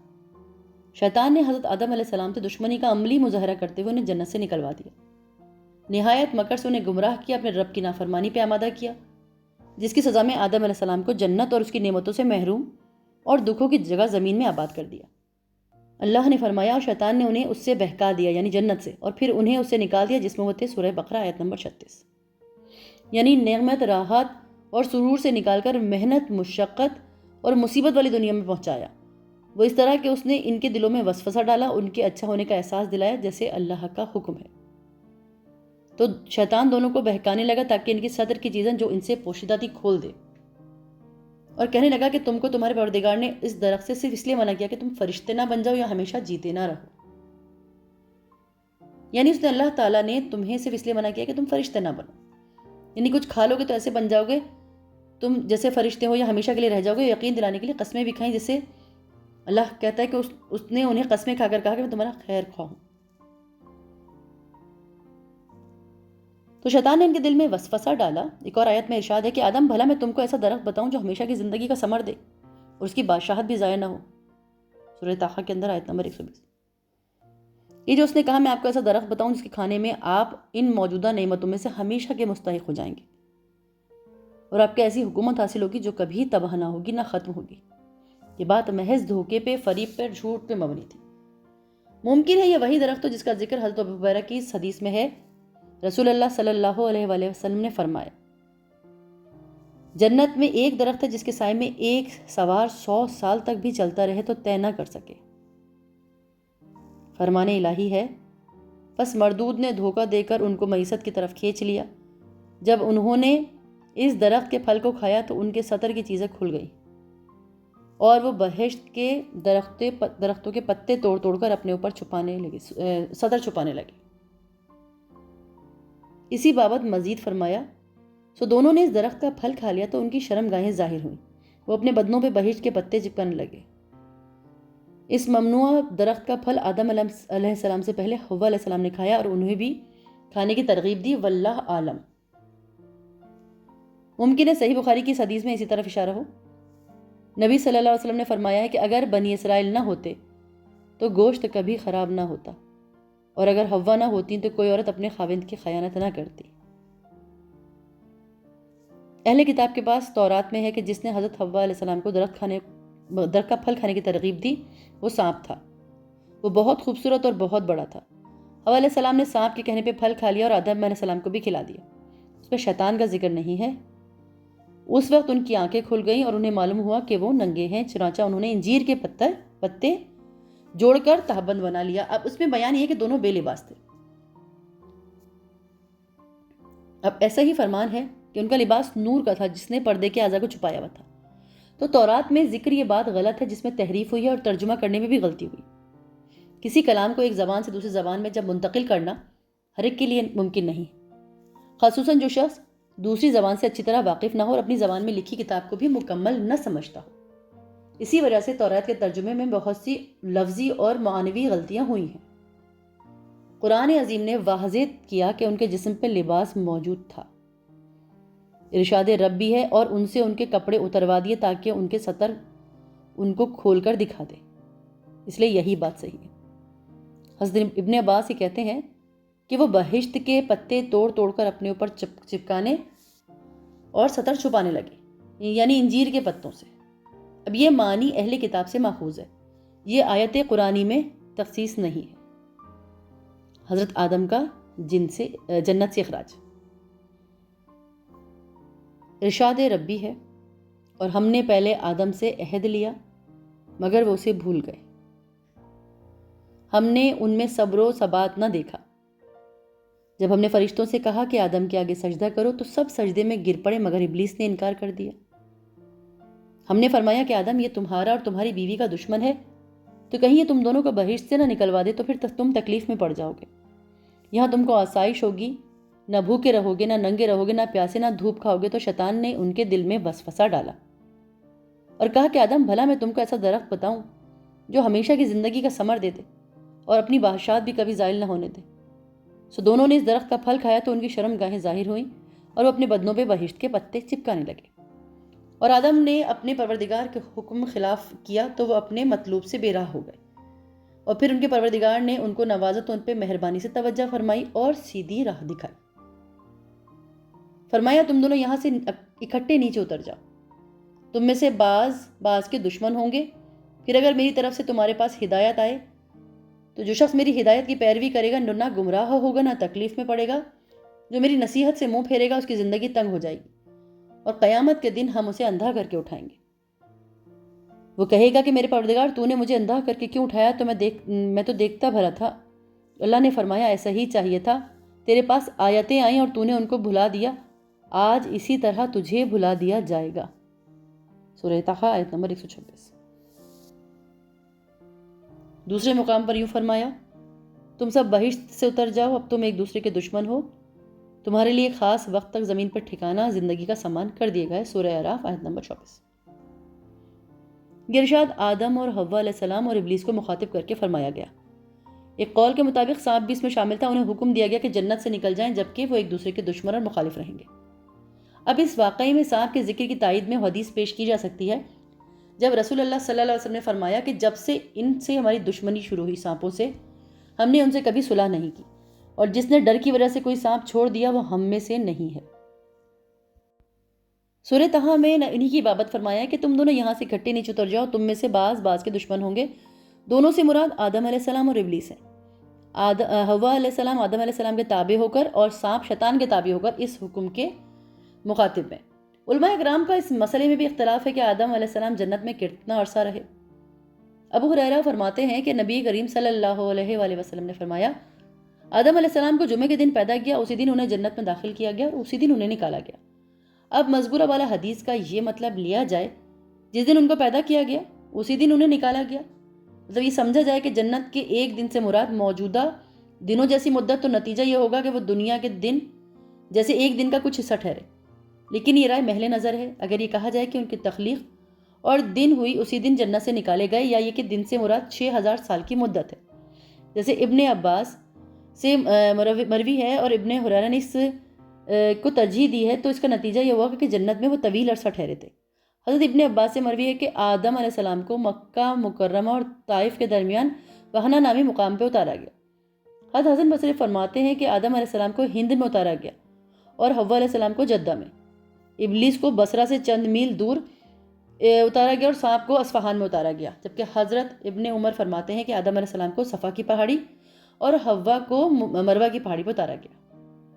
حضرت ابو موسیٰ سے روایت ہے، انہوں نے فرمایا جب اللہ نے آدم کو جنت سے زمین پر اتارا تو آپ کو ہر چیز بنانا سکھایا اور جنت کے کچھ پھل عطا فرمائے۔ تمہارے یہ زمینی پھل جنت کے پھلوں میں سے ہیں، فرق یہ کہ ان میں تبدیلی آتی ہے، خراب بھی ہوتے ہیں، اور یہ تبدیلی آتی نہیں ہے۔ جب حضرت عبداللہ بن عباس سے روایت ہے کہ آدم علیہ السلام نے زمین پر سب سے پہلے جو کھانا کھایا وہ یہ تھا کہ جبرائیل علیہ السلام آپ کے پاس گندم کے 7 دانے لائے۔ آدم علیہ السلام نے فرمایا یہ کیا ہے؟ جبریل علیہ السلام نے فرمایا یہ اسی درخت کا پھل ہے جس سے آپ کو منع کیا تھا اور آپ نے کھا لیا تھا۔ انہوں نے فرمایا میں اس کا کیا کروں؟ فرمایا اسے زمین میں بو دیجئے۔ انہوں نے بو دیے، ہر ایک دانے کا وزن موجودہ دور کے 1,00,000 دانوں سے زیادہ تھا۔ وہ اگ آئے، وقت آنے پر انہیں کاٹا گیا، دانے الگ کیے گئے، پھر انہیں پیسا اور گوندھا گیا اور پھر آٹے کی روٹی پکائی گئی اور کھائی گئی۔ اسی طرح انہیں بہت محنت اور مشقت کے بعد کھانا ملا۔ اس آیت میں اس طرف اس کا اشارہ ہے۔ ایسا ہرگز نہیں ہونا چاہیے۔ وہ شیطان تمہیں جنت سے نکلوا دے گا، پھر تمہیں سخت مشقت برداشت کرنی پڑے گی۔ سورہ طٰہٰ آیت نمبر 117۔ تو حضرت آدم علیہ السلام کی توبہ، اللہ تعالیٰ نے جب انہیں جنت اور راحت اور سکون والی جگہ سے نکالا، مشقت اور محنت والی زندگی مہیا کی، تو انہیں اپنی غلطی کا احساس ہوا۔ وہ اللہ کی طرف متوجہ ہوئی، جس کا ذکر اللہ نے قرآن شریف میں یوں فرمایا ہے، کیا میں نے تم کو اس درخت کے پاس جانے سے منع نہیں کیا تھا اور جتا نہیں دیا تھا کہ شیطان تمہارا کھلم کھلا دشمن ہے؟ دونوں عرض کرنے لگے پروردگار ہم نے اپنی جانوں پر ظلم کیا، اور اگر تو ہمیں نہیں بخشے گا اور ہم پہ رحم نہیں کھائے گا تو ہم تباہ ہو جائیں گے۔ سورہ الاعراف آیت نمبر 23۔ آدم علیہ السلام نے یہ کلمات اللہ تعالیٰ سے ہی سیکھے تھے، جیسے قرآن شریف میں اس کی وضاحت ہے۔ پھر آدم نے اپنے پروردگار سے کچھ کلمات سیکھے، سورہ بقرہ آیت نمبر 37۔ ان الفاظ میں اپنی غلطی کا اعتراف ہے، اللہ کی طرف توجہ ہے، ان کے سامنے عجز و نیازی کا اظہار ہے، اور اس مشکل گھڑی میں اللہ کی طرف سے محتاجی کا اقرار ہے۔ آدم علیہ السلام کی اولاد میں سے جس شخص کو یہ راز سمجھ میں آ گیا، اس کی دنیا بھی سنور جائے گی اور آخرت بھی۔ اولاد آدم علیہ السلام اور قصہ حابیل اور قابیل۔ اللہ تعالیٰ نے حضرت آدم اور حوا علیہ السلام کو کثیر اولاد عطا فرمائی۔ سورہ نساء میں اس واقعے کو بیان کرتے ہوئے فرمایا، لوگ اپنے پروردگار سے ڈرو جس نے تم کو ایک جان سے پیدا کیا، اسی سے اس کا جوڑا بنایا، پھر ان دونوں سے کثرت سے مرد اور عورت پیدا کر کے روئے زمین پر پھیلا دی۔ اور اللہ سے ڈرو جس کے نام کو تم اپنی حاجت برا کرنے کا ذریعہ بناتے ہو، اور قطع رحمی سے بچو، کچھ شک نہیں کہ اللہ تمہیں دیکھ رہا ہے۔ سورہ نساء آیت نمبر 1۔ نیز فرمایا، اور جب تمہارے پروردگار نے بنی آدم سے یعنی ان کی پیٹھوں سے ان کی اولاد نکالی اور ان سے خود ان کے مقابلے میں اقرار کرا لیا، یعنی ان سے پوچھا گیا کیا میں تمہارا پروردگار نہیں ہوں، وہ کہنے لگے کیوں نہیں، ہم گواہی دیتے ہیں کہ تو ہمارا پروردگار ہے۔ سورہ الاعراف آیت نمبر 172۔ حضرت عمر بن خطاب سے مذکورہ آیت کے متعلق پوچھا گیا تو انہوں نے فرمایا، میری موجودگی میں رسول اللہ صلی اللہ علیہ وسلم سے اس متعلق سوال کیا تو آپ نے فرمایا، اللہ تعالیٰ نے آدم کو پیدا کیا، پھر اس کی پشت پر اپنا دایاں ہاتھ پھیرا اور اس کی اولاد نکالی اور فرمایا، میں نے انہیں جنت کے لیے پیدا کیا ہے، یہ جنتیوں والے عمل کریں گے۔ پھر ان کی پشت پہ دوبارہ ہاتھ پھیرا اور مزید اولاد فرمائی اور فرمایا، میں نے انہیں جہنم کے لیے پیدا کیا ہے اور یہ جہنمیوں والے عمل کریں گے۔ ایک آدمی نے اللہ کے رسول صلی اللہ علیہ وآلہ وسلم سے فرمایا کہ تب یہ عمل کس کے لیے ہے؟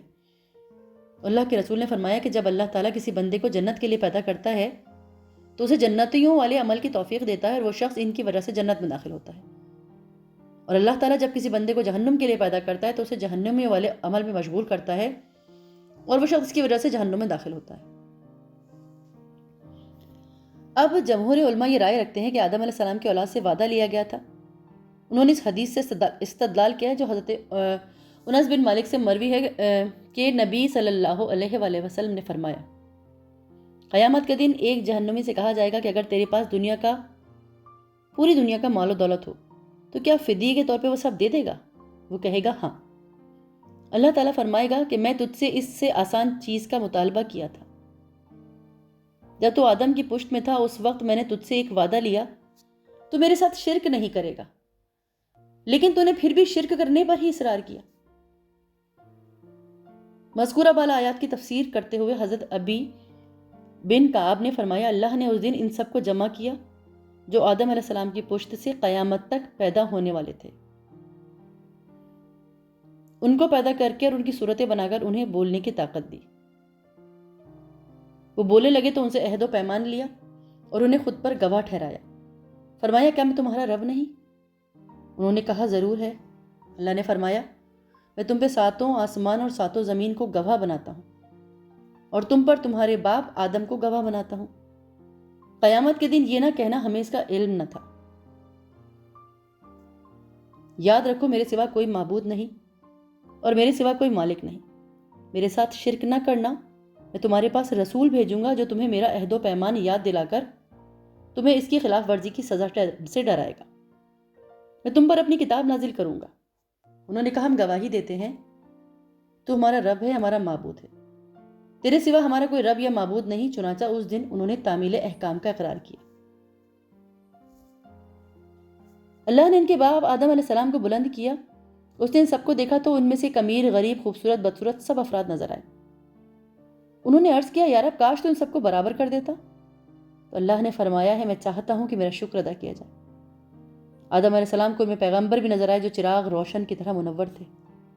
ان سے رسالت و نبوت کا ایک خاص وعدہ بھی لیا گیا تھا۔ اسے دوسرے میثاق کے بارے میں اللہ نے فرمایا ہے، اور جب ہم نے پیغمبروں سے عہد لیا اور تم سے اور نوح اور ابراہیم اور موسیٰ اور مریم کے بیٹے عیسیٰ سے، اور عہد بھی ان سے پکا لیا گیا۔ اور ارشاد باری تعالیٰ ہے، تم ایک طرف ہو کر دین پر سیدھا منہ کیے چلے جاؤ، اللہ کے راستے پہ، اور اللہ کی فطرت کو جس پر اس نے لوگوں کو پیدا کیا اختیار کے رکھو۔ اللہ کی بنائی ہوئی فطرت میں تغیر و تبدیل نہیں ہو سکتا۔ اسی طرف اشارہ کرتے ہوئے کہتے ہیں کہ یہ محمد صلی اللہ علیہ وآلہ وسلم بھی اگلے ڈر سنانے والوں میں سے ایک ڈر سنانے والا ہے۔ پھر مزید فرمایا، اور ہم نے ان میں سے اکثروں میں عہد کا نبھا نہیں دیکھا اور ان میں اکثروں کو دیکھا تو فاسق ہی دیکھا۔ حضرت ابو ہریرہ سے روایت ہے کہ رسول اللہ صلی اللہ علیہ وآلہ وسلم نے فرمایا ہے، جب اللہ تعالیٰ نے آدم علیہ السلام کو پیدا کیا تو آپ کی پشت پہ ہاتھ پھیرا، تب قیامت تک پیدا ہونے والے ہر جان آپ کی پشت سے ظاہر ہو گئے۔ اللہ نے ہر ایک کی آنکھوں کے درمیان نور کی چمک رکھی، پھر انہیں آدم کو دکھایا۔ آدم علیہ السلام نے کہا یا رب یہ کون ہے؟ اللہ نے فرمایا یہ تیری اولاد ہے۔ آپ کو ان میں سے ایک آدمی نظر آیا جس کی پیشانی کی چمک آپ کو بہت پسند آئی، انہوں نے فرمایا یا رب یہ کون ہے؟ اللہ تعالیٰ نے فرمایا یہ تیری اولاد میں آخری زمانوں کی قوموں میں سے ایک آدمی ہے، اس کا نام داؤد علیہ السلام ہو۔ فرمایا رب تو نے اس کی عمر کتنی مقرر کی ہے؟ تو انہوں نے کہا 60 سال۔ آدم علیہ السلام نے فرمایا یا رب اسے میری عمر میں سے 40 سال عطا فرما دے۔ تو جب حضرت آدم علیہ السلام کی عمر مکمل ہوئی، موت کا فرشتہ آیا، انہوں نے فرمایا کیا میری عمر میں سے 40 سال باقی نہیں؟ تو اس نے کہا کیا وہ آپ نے اپنے بیٹے داؤد کو نہیں دے دیے؟ تو آپ علیہ السلام نے انکار کیا، تو آپ کی اولاد میں بھی انکار کی عادت ہی رہی۔ آدم علیہ السلام بھول گئے تھے، اس لیے آپ کی اولاد بھی بھولنے والی ہوئی۔ آدم علیہ السلام سے غلطی ہوئی، آپ کی اولاد بھی غلطیاں کرنے والی ہوئی۔ حضرت عبداللہ بن عباس سے روایت ہے کہ نبی صلی اللہ علیہ وسلم نے فرمایا اللہ تعالیٰ نے اولاد آدم سے نعمان یعنی عرفات کے مقام پر عہد لیا۔ اللہ نے ان کی تمام اولاد کو جو اس نے پیدا کی اس کی پشت سے نکالا، انہیں اپنے سامنے چوٹیوں کی طرح بکھیر دیا، پھر ان سے براہ راست کلام کرتے ہوئے فرمایا کیا میں تمہارا رب نہیں ہوں؟ انہوں نے کہا یقیناً ہے، ہم گواہی دیتے ہیں۔ اللہ نے فرمایا مبادن تم قیامت کے دن کہو ہمیں تو اس کا علم ہی نہیں تھا، یا کہو ہمارے باپ دادا نے شرک کیا تھا تو ہم تو انہی کی اولاد تھے اس لیے ان کے رستے پہ چل پڑے، تو کیا تو ہمیں جھوٹے لوگوں کے اعمال کی وجہ سے تباہ کرے گا؟ تو کیا آدم اور حوا کے ہاں جنت میں اولاد ہوئی تھی یا نہیں؟ اس میں اختلاف ہے۔ یہ قول یہ ہے کہ ان کی سب اولاد زمین پہ پیدا ہوئی تھی۔ دوسرے قول کے مطابق ان کے کچھ بچے جنت میں بھی ہوئے تھے جس میں قابیل اور اس کی بہن تھی، واللہ اعلم۔ تاریخ تبری میں ہے کہ ان کے ہاں ہر ایک لڑکا اور لڑکی پیدا ہوتے تھے، انہیں یہ حکم تھا کہ ہر لڑکے کی شادی دوسرے لڑکے کے ساتھ پیدا ہونے والی لڑکی سے کرے اور دوسرے کی شادی پہلے کے ساتھ پیدا ہونے والی لڑکی سے کی جائے، یعنی اس لڑکی سے شادی کرنا جائز نہ تھا جو اس کے ساتھ پیدا ہوئی تھی۔ تو حابیل اور قابیل کا واقعہ اللہ تعالیٰ نے قرآن مجید میں فرمایا ہے۔ حابیل قابیل کا واقعہ اللہ تعالیٰ نے قرآن مجید میں فرمایا ہے۔ اور اے محمد صلی اللہ علیہ وآلہ وسلم ان کو آدم کے 2 بیٹوں حابیل اور قابیل کے حالات ٹھیک ٹھیک پڑھ کر سنا دو کہ جب ان دونوں نے اللہ کی جناب میں کچھ نیازیں چڑھائیں تو ایک کی نیاز تو قبول ہوئی، دوسرے کی قبول نہ ہوئی۔ تب قابیل حابیل سے کہنے لگا میں تجھے قتل کر دوں گا۔ اس نے کہا اللہ پرہیزگاروں کی ہی نیاز قبول فرماتا ہے، اگر تو مجھے قتل کرنے کے لیے مجھ پہ ہاتھ چلائے گا تو میں تجھ کو قتل کرنے کے لیے تجھ پر ہاتھ نہیں چلاؤں گا۔ مجھے رب العالمین سے ڈر لگتا ہے، میں چاہتا ہوں کہ تم میرے گناہ میں بھی ماخوذ ہو اور اپنے گناہ میں بھی، پھر میں اہل دوزخ میں ہوں اور ظالموں کی یہی سزا ہے۔ مگر اس کے نفس نے اس کے بھائی کو قتل کی ہی ترغیب دی تو اس نے اسے قتل کر دی اور خسارہ اٹھانے والوں میں ہو گیا۔ اب اللہ نے کوا بھیجا جو زمین کو کریدنے لگا تاکہ وہ اسے دکھائے کہ اپنے بھائی کی لاش کو کیسے چھپائے۔ کہنے لگا ہائے افسوس مجھ سے اتنا بھی نہ ہو سکا کہ اس کوے کے برابر ہی ہوتا کہ اپنے بھائی کی لاش چھپا دیتا، پھر وہ پشیمان ہوا۔ سورہ مائدہ میں آیت نمبر 31۔ یہاں پر ہم علماء سلف کے ارشادات کا خلاصہ بیان کریں گے۔ متعدد صحابہ اکرام رضی اللہ تعالیٰ عنہ سے روایت ہے آدم علیہ السلام ہر لڑکی کی شادی کسی دوسری لڑکی کے ساتھ پیدا ہونے والی لڑکی سے کرتے تھے۔ حابیل نے قابیل کی بہن سے نکاح کا ارادہ بنایا۔ قابیل کی بہن زیادہ خوش عقل تھی، چنانچہ قابیل نے کہا اس کی شادی حابیل کے بجائے خود اس سے ہو جائے۔ آدم علیہ السلام نے حکم دیا کہ حابیل کو اسے نکاح کرنے دے تو اس نے انکار کیا۔ آدم علیہ السلام نے دونوں کو قربانی کا حکم دیا۔ حابیل بھیڑ بکریاں پالتا تھا، اس نے ایک موٹا تازہ جانور قربان کیا۔ قابیل نے اپنی کھیتی میں سے ایک فصل کا گٹھا قربانی کے طور پہ پیش کیا۔ آسمان سے آگ اتری، اس نے حابیل کی قربانی کو کھا لیا لیکن قابیل کی قربانی کو چھوڑ دیا۔ اسے غصہ آیا، اس نے کہا میں تجھے ضرور قتل کروں گا تاکہ تو میری بہن سے شادی نہ کر سکے۔ حابیل نے کہا اللہ تعالیٰ پرہیزگاروں سے قربانی قبول فرماتا ہے۔ ابو جعفر نے فرمایا کہ جب دونوں قربانی دے رہے تھے تو آدم علیہ السلام بھی موجود تھے۔ انہوں نے دیکھا کہ حابیل کی قربانی قبول ہوئی اور قابیل کی نہیں ہوئی۔ تب قابیل نے آدم علیہ السلام سے کہا اس کی قربانی اس لیے قبول ہوئی کہ آپ نے اس کے حق میں دعا کی اور آپ نے میرے حق میں دعا نہیں کی۔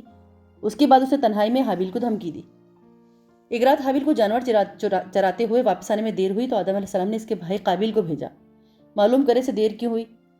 وہ گیا تو اسے حابیل مل گیا۔ اس نے کہا تیری قربانی قبول ہوئی ہے، میری نہیں ہوئی۔ اس نے کہا اللہ تعالیٰ تقوی سے قربانی قبول فرماتا ہے۔ اس پہ قابیل کو غصہ آیا۔ اس کے پاس لوہے کی کوئی چیز تھی، اس نے وہ مار کے حابیل کو قتل کر دی۔ اب بعض علماء نے فرمایا کہ حابیل سو رہا تھا اور قابیل نے ایک بڑا پتھر اس کے سر پہ مار کر اس کا سر کچل دیا۔ بعض علماء فرماتے ہیں کہ اس نے زور سے اس کا گلا گھونٹا، درندوں کی طرح دانت سے کاٹا، جس سے وہ فوت ہو گیا، واللہ اعلم۔ اللہ تعالیٰ نے فرمایا کہ جب حابیل نے قابیل کو دھمکی دی تو حابیل نے کہا اگر تو قتل کرنے کے لیے مجھ پہ ہاتھ اٹھائے گا تو میں تجھ کو قتل کرنے کے لیے تجھ پر ہاتھ نہیں چلاؤں گا، مجھے اللہ رب العالمین سے ڈر لگتا ہے۔ سورہ مائدہ آیت نمبر 28۔ اس سے اس کے اچھے اخلاق، خدا خوفی اور رب اللہ سے محبت کا اظہار ہوتا ہے۔ اس سے اس کے تقوی بھی ظاہر ہوتا ہے کہ بھائی نے جو زیادتی کرنے کا ارادہ کیا اس نے بدلے میں وہی برائی کرنے سے پرہیز کیا۔ اس لیے رسول اللہ نے فرمایا جب مسلمان تلواریں لے کر لڑنے کے لیے ایک دوسرے کے سامنے آتے ہیں اور جنگ کرتے ہیں تو قاتل اور مقتول دونوں جہنمی ہیں۔ صحابہ نے فرمایا اللہ کے رسول یہ تو قاتل ہے اس لیے سزا کا مستحق ہے، مقتول کا کیا معاملہ ہے؟ اس مظلوم کو تو سزا ملی۔ اس نے فرمایا کہ اس کو بھی خواہش تھی کہ وہ اپنے ساتھی کو قتل کرے۔ مطلب حابیل نے مزید کہا تھا کہ میں چاہتا ہوں کہ تو میرے گناہ میں ماخوذ ہو اور اپنے گناہ میں بھی ہو اور پھر اہل دوزخ میں شامل ہو جائے، ظالموں کی یہی سزا ہے۔ اس نے اپنی نیت اور ارادہ ظاہر کیا، یعنی میں تجھ سے لڑائی نہیں کرنا چاہتا، حالانکہ میں تجھ سے زیادہ قوی اور مضبوط ہوں، باوجود کہ تو نے ایک غلط کام کا پختہ ارادہ کیا ہے۔ میں چاہتا ہوں کہ تو نے جو پہلے گناہ کیے ہیں ان کے ساتھ میرے قتل کا گناہ بھی تیرے سر ہو۔ حضرت عبداللہ بن عمر سے روایت ہے، انہوں نے فرمایا کہ قسم اللہ کی ان دونوں میں سے مقتول زیادہ طاقتور تھا، لیکن اس نے دوسرے کی طرف ہاتھ نہیں بڑھایا تاکہ گناہ کا مرتکب نہ ہو جائے۔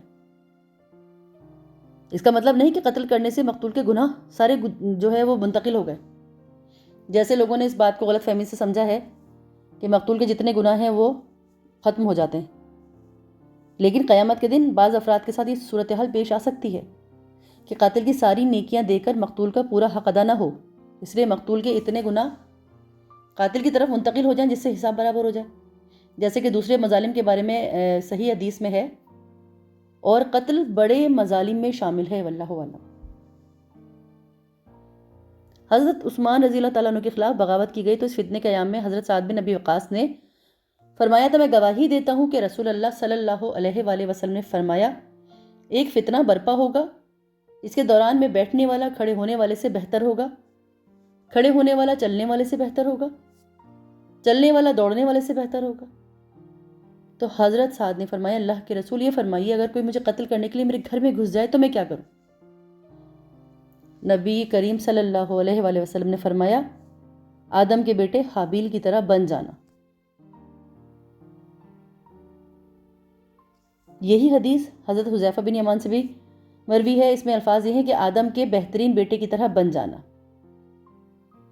حضرت عبداللہ بن مسعود سے مروی ہے کہ رسول اللہ نے فرمایا جو انسان بھی ظلماً قتل ہوتا ہے اس کے قتل کے گناہ کا ایک حصہ آدم کے پہلے بیٹے کو ملتا ہے، کیونکہ وہ پہلا شخص ہے جس نے قتل کا طریقہ شروع کیا۔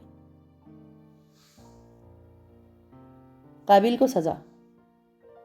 جس دن قابیل نے اپنے بھائی کو قتل کیا اسی دن اسے سزا مل گئی، چنانچہ اس کی پنڈلی اس کی ران سے چپک گئی۔ اس کو سزا یہ دی گئی کہ سورج جس طرف ہوتا قابیل کا چہرہ اسی طرف ہوتا رہتا۔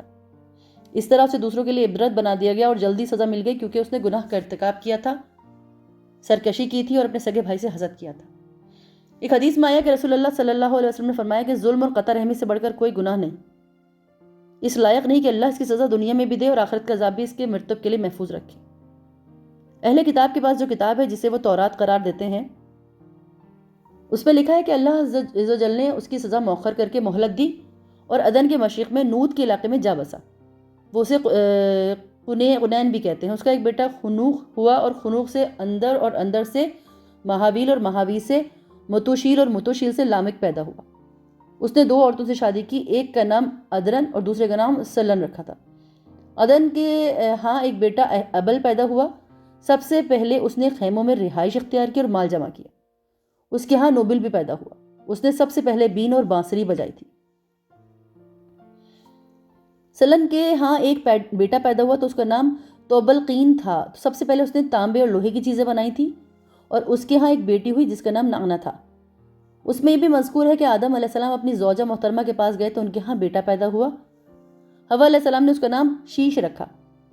اور فرمایا اللہ نے مجھے حابیل کا نعم البدل عطا کیا ہے جسے قابیل نے قتل کیا تھا۔ شیش کا ایک بیٹا انوش تھا۔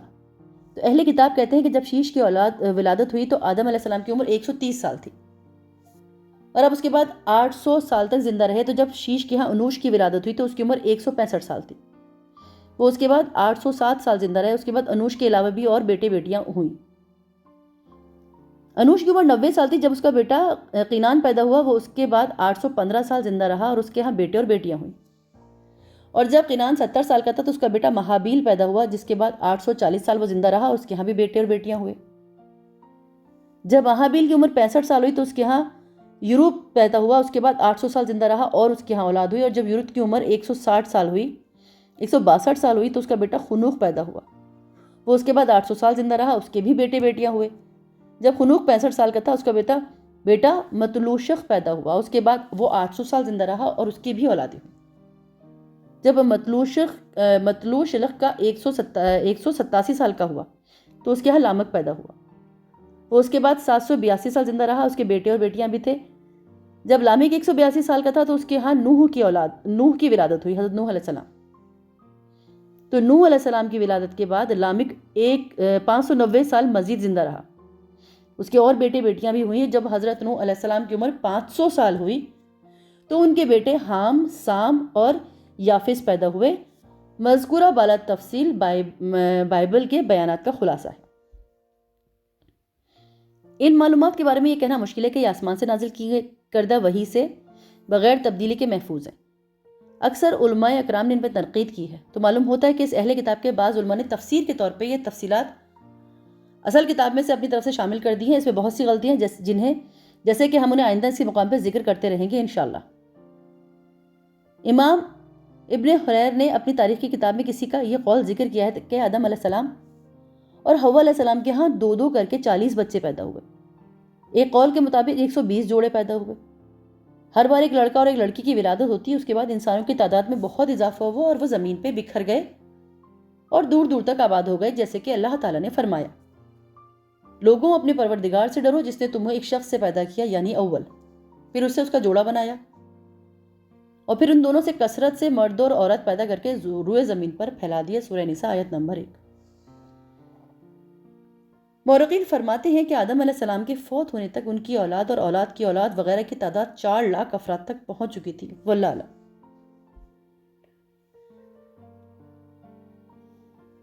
بہرحال سفر معراج کا جس میں قصہ ہے اس میں بیان ہے کہ رسول اللہ صلی اللہ علیہ وسلم پہلے آسمان پہ جب آدم علیہ السلام سے ملے تو انہوں نے فرمایا کہ نیک نبی اور نیک بیٹے کو خوش آمدید۔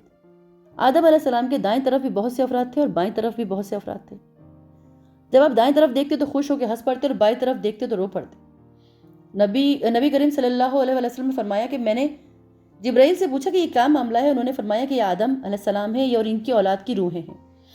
جب وہ دائیں طرف جنتی روحوں کو دیکھتے ہیں تو مسکراتے ہیں اور بائیں طرف جہنمی روحوں کو دیکھتے ہیں تو رو پڑتے ہیں۔ اس حدیث میں یہ کہ رسول اللہ صلی اللہ علیہ وسلم نے فرمایا کہ میں یوسف علیہ السلام کے پاس سے گزرا تو میں نے دیکھا کہ انہیں آدھا حسن و جمال عطا ہوا ہے۔ اس کی وضاحت بعض علماء نے اس طرح کی کہ انہیں آدم علیہ السلام سے آدھا حسن ملا تھا، اور یہ بات صحیح معلوم ہوتی ہے کیونکہ آدم علیہ السلام کو اللہ نے خود اپنے دستے مبارک سے تخلیق فرمایا اور اس میں روح ڈالی۔ جب اللہ کسی شخص کو کسی اتنے اہتمام کے ساتھ پیدا کرے تو وہ سب سے بہترین اور سب سے خوبصورت ہی ہو سکتا ہے۔ البدائیہ اور نہایہ میں ہے، امام ابن کثیر ایک روایت بیان کرتے ہیں، اللہ تعالیٰ نے جب جنت بنائی تو فرشتوں نے کہا ہمارے مالک یہ ہمارے لیے خاص کر دے کیونکہ تو نے بنی آدم کے لیے تو دنیا پیدا کی ہے، وہ اس میں کھاتے ہیں پیتے ہیں رہتے ہیں۔ اللہ تعالیٰ نے فرمایا میرے عزت و جلال کی قسم یہ نہیں ہو سکتا جسے میں نے اپنے ہاتھ سے پیدا کیا، کیا اس کی نیک اولاد کو ان فرشتوں کے برابر کروں جنہیں میں نے کن کہا اور وہ وجود میں آ گئے۔ حضرت آدم علیہ السلام کی وفات اور بیٹے شیش کو وصیت۔ شیش کا مطلب ہے اللہ کا دیا ہوا تحفہ۔ آدم علیہ السلام نے ان کا انعام اس لیے رکھا تھا کہ حابیل کے قتل ہونے کے بعد اللہ نے انہیں شیش عطا فرمایا۔ محمد بن اسحاق نے فرمایا جب آدم علیہ السلام کی وفات کا وقت آیا تو آپ نے اپنے بیٹے شیش کے حق میں وصیت کی، انہیں رات اور دن کے اوقات اور ان اوقات میں ادا کی جانے والی عبادات کی تعلیم دی، انہیں بتایا ایک طوفان آنے والا ہے۔ کہتے ہیں کہ آج کل جتنے انسان موجود ہیں ان کا نسب شیش علیہ السلام تک پہنچتا ہے۔ آدم علیہ السلام کے دوسرے بیٹوں کی اولاد ختم ہو چکی ہے، واللہ عالم۔ جب حضرت آدم علیہ السلام فوت ہوئے، اس دن جمعہ کا دن تھا، فرشتے اللہ کے پاس سے جنت کی خوشبو اور جنت کا کفن لے کر آئے۔ ان کے بیٹے اور خلیفہ شیش علیہ السلام سے تعزیت کی۔ حضرت ابی بن کعب سے روایت ہے، انہوں نے فرمایا جب آدم علیہ السلام کی وفات کا وقت قریب آیا، انہوں نے اپنے بیٹوں سے فرمایا، بیٹو میرا جنت کے پھل کھانے کو جی چاہتا ہے۔ وہ تلاش کے لیے نکل کھڑے ہوئے، انہیں سامنے سے فرشتے آتے ملے، ان کے پاس آدم علیہ السلام کا کفن اور خوشبو تھی، اور ان کے پاس کلہاڑے، کسیاں اور ٹوکریاں بھی تھیں۔ انہوں نے کہا، آدم کے بیٹوں تمہیں کس چیز کی تلاش ہے؟ یہ کہا کہ تم کیا چاہتے ہو اور کہاں جا رہے ہو؟ انہوں نے کہا، ہمارے والد بہت بیمار ہیں، جنت کے میووں کی خواہش رکھتے ہیں۔ فرشتوں نے کہا، واپس چلے جاؤ، تمہارے والد تو فوت ہونے والے ہیں۔ تو فرشتے جب آدم علیہ السلام کی روح قبض کرنے کے لیے آئے تو حوا علیہ السلام نے انہیں دیکھ کے پہچان لیا، وہ آدم علیہ السلام سے چمٹ گئی۔ آدم علیہ السلام نے فرمایا، مجھ سے الگ ہو جاؤ، پہلے بھی مجھے تمہارے ذریعے سے مصیبت پہنچی تھی، مجھے میرے رب کے فرشتوں کے ساتھ رہنے دو۔ فرشتوں نے ان کی روح قبض کی، غسل دیا، کفن پہنایا، خوشبو لگائی، آپ کی قبر کھودی اور لحد تیار کی۔ پھر انہوں نے آدم علیہ السلام کی نماز جنازہ ادا کی، پھر انہیں قبر میں رکھ کر اوپر سے مٹی ڈالی اور کہا، آدم کے بیٹوں تمہارے لیے یہی طریقہ ہے۔ حضرت آدم علیہ السلام کہاں دفن ہوئے، اس میں اختلاف ہے۔ مشہور ہے کہ انہیں ہندوستان کے پاس سری لنکا میں اس پہاڑ کے قریب دفن کیا ہے جہاں انہیں جنت سے اتارا تھا۔ یہ قول یہ ہے کہ مکہ مکرمہ میں جبل ابی قیس پر دفن کیا گیا ہے۔ یہ کہتے ہیں کہ حضرت نوح علیہ السلام نے طوفان کے موقع پر ان کی اور حضرت حوا علیہ السلام کی میتوں کو تابوت میں ڈال کر کشتی میں رکھا تھا، اور طوفان ختم ہونے کے بعد انہیں بیت المقدس میں دفن کیا تھا۔ آپ کی عمر کے بارے میں بھی اختلاف ہے۔ حضرت ابن عباس اور ابو ہریرہ کی روایت سے مرفوع حدیث ہے کہ لوح محفوظ میں ان کی عمر 1000 سال لکھی تھی۔ اس کے مقابلے میں توریت کے اس بیان کو اختیار نہیں کیا جا سکتا کہ وہ 930 سال زندہ رہے۔ اہل کتاب کا یہ بیان ناقابل قبول ہے، کیونکہ اس صحیح بیان کے خلاف ہے جو معصوم نبی صلی اللہ علیہ وآلہ وسلم سے ہم تک قابل اعتماد طریقے سے پہنچا ہے۔ ویسے ان کے قول اور حدیث میں مطابقت بھی پیدا کی جا سکتی ہے۔ توریت کا بیان اگر غلطی اور تبدیلی سے محفوظ رہ گیا تو اس کا مطلب یہ ہے کہ آدم علیہ السلام جنت سے زمین پر آنے کے بعد 930 شمسی سال زندہ رہے۔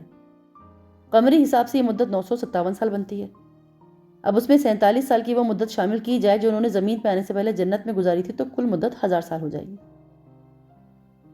حضرت آدم علیہ السلام کی وفات کے بعد ان کے بیٹے شیش علیہ السلام نے ان کے کام یعنی کہ تبلیغ اور ہدایت کی ذمہ داری اٹھائی۔ جب ان کی وفات کا وقت آیا تو انہوں نے اپنے انوش کے حق میں وصیت کی، چنانچہ انہوں نے یہ ذمہ داری اٹھائی۔ اس کے بعد ان کے بیٹے کنین اور پھر مہابیل نے یہ منصب سنبھالا۔ ان کے بارے میں اہل فارس کا کہنا ہے کہ وہ ہفتے اقلیم کے بادشاہ بھی تھے۔ سب سے پہلے انہوں نے درخت کاٹے، شہر بسائے اور بڑے بڑے قلعے تعمیر کیے۔ وہ کہتے ہیں کہ بابل اور سوس ان کے ایران کے شہر انہوں نے ہی تعمیر کیے ہیں۔ انہوں نے ابلیس کے لشکروں کو شکست دے کر زمین کے دور دراز علاقوں اور پہاڑیوں کی گھاٹیوں میں منتشر کر دیے۔ انہوں نے بہت سے سرکش جن اور بھوت قتل کیے۔ ان کا ایک بہت بڑا تاج تھا، وہ لوگوں سے خطاب فرماتے تھے۔ ان کی حکومت 40 سال قائم رہی۔ ان کی وفات پر ان کے بیٹے یرد نے ان کا منصب سنبھالا۔ انہوں نے اپنی وفات کے وقت اپنے بیٹے خنوخ کے حق میں وصیت کی، اور مشہور قول کے مطابق انہی کو ادریس علیہ السلام کہا جاتا ہے۔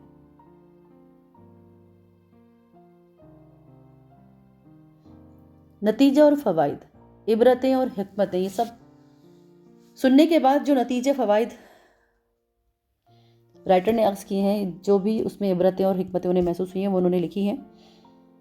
وہ کہتے ہیں کہ انسان کی عزت و تکریم، انسان کو مختلف کیڑے مکوڑے یا بندر کی ارتقائی شکل قرار دینے والے کم عقل اسلام کے چاند جیسے منور چہروں کو دھندلانے کی کوشش کرتے ہوئے ہی کہتے ہیں۔ اسلام نے ابتدا سے ہی انسانی قدر و منزلت کا اعتراف نہیں کیا، جبکہ قرآن انسانی اصل کو حقیر اور ذلیل گردانتا ہے۔ کیا قرآن حکیم میں بیان کی گئے حضرت آدم علیہ السلام کے قصے سے اس الزام کی زبردست تردید ہوتی ہے، کیونکہ اسلام نے بنی آدم کو جو اعلیٰ مقام دیا وہ کوئی مذہب، کوئی دین، کوئی فلسفہ دینے سے قاصر ہے۔ قرآن شریف انسان کو اس کی اصل تخلیق، مٹی اور نطفے کی طرف توجہ دلاتا ہے تاکہ وہ اپنی اصل کو یاد رکھے، اپنے حدود سے تجاوز کر کے اپنے مالک اور رزاق کا نافرمان اور ناشکرانہ بنے، اس کی نعمتوں کا شکر گزار رہے، غرور تکبر میں مبتلا ہو کر کفر اور سرکشی کا مرتکب نہ ہو۔ اللہ تعالیٰ نے پہلے آدم علیہ السلام کو اپنے مبارک ہاتھوں سے تخلیق فرمایا، اپنی روح ان میں پھونکی، پھر انہیں تمام علوم اور معارف عطا کر کے فرشتوں پر ان کی برتری کا اظہار فرما دیا۔ آخر میں فرشتوں سے انہیں سجدہ کروا کر ان کے فضل و شرف پر مہر ثابت کر دی۔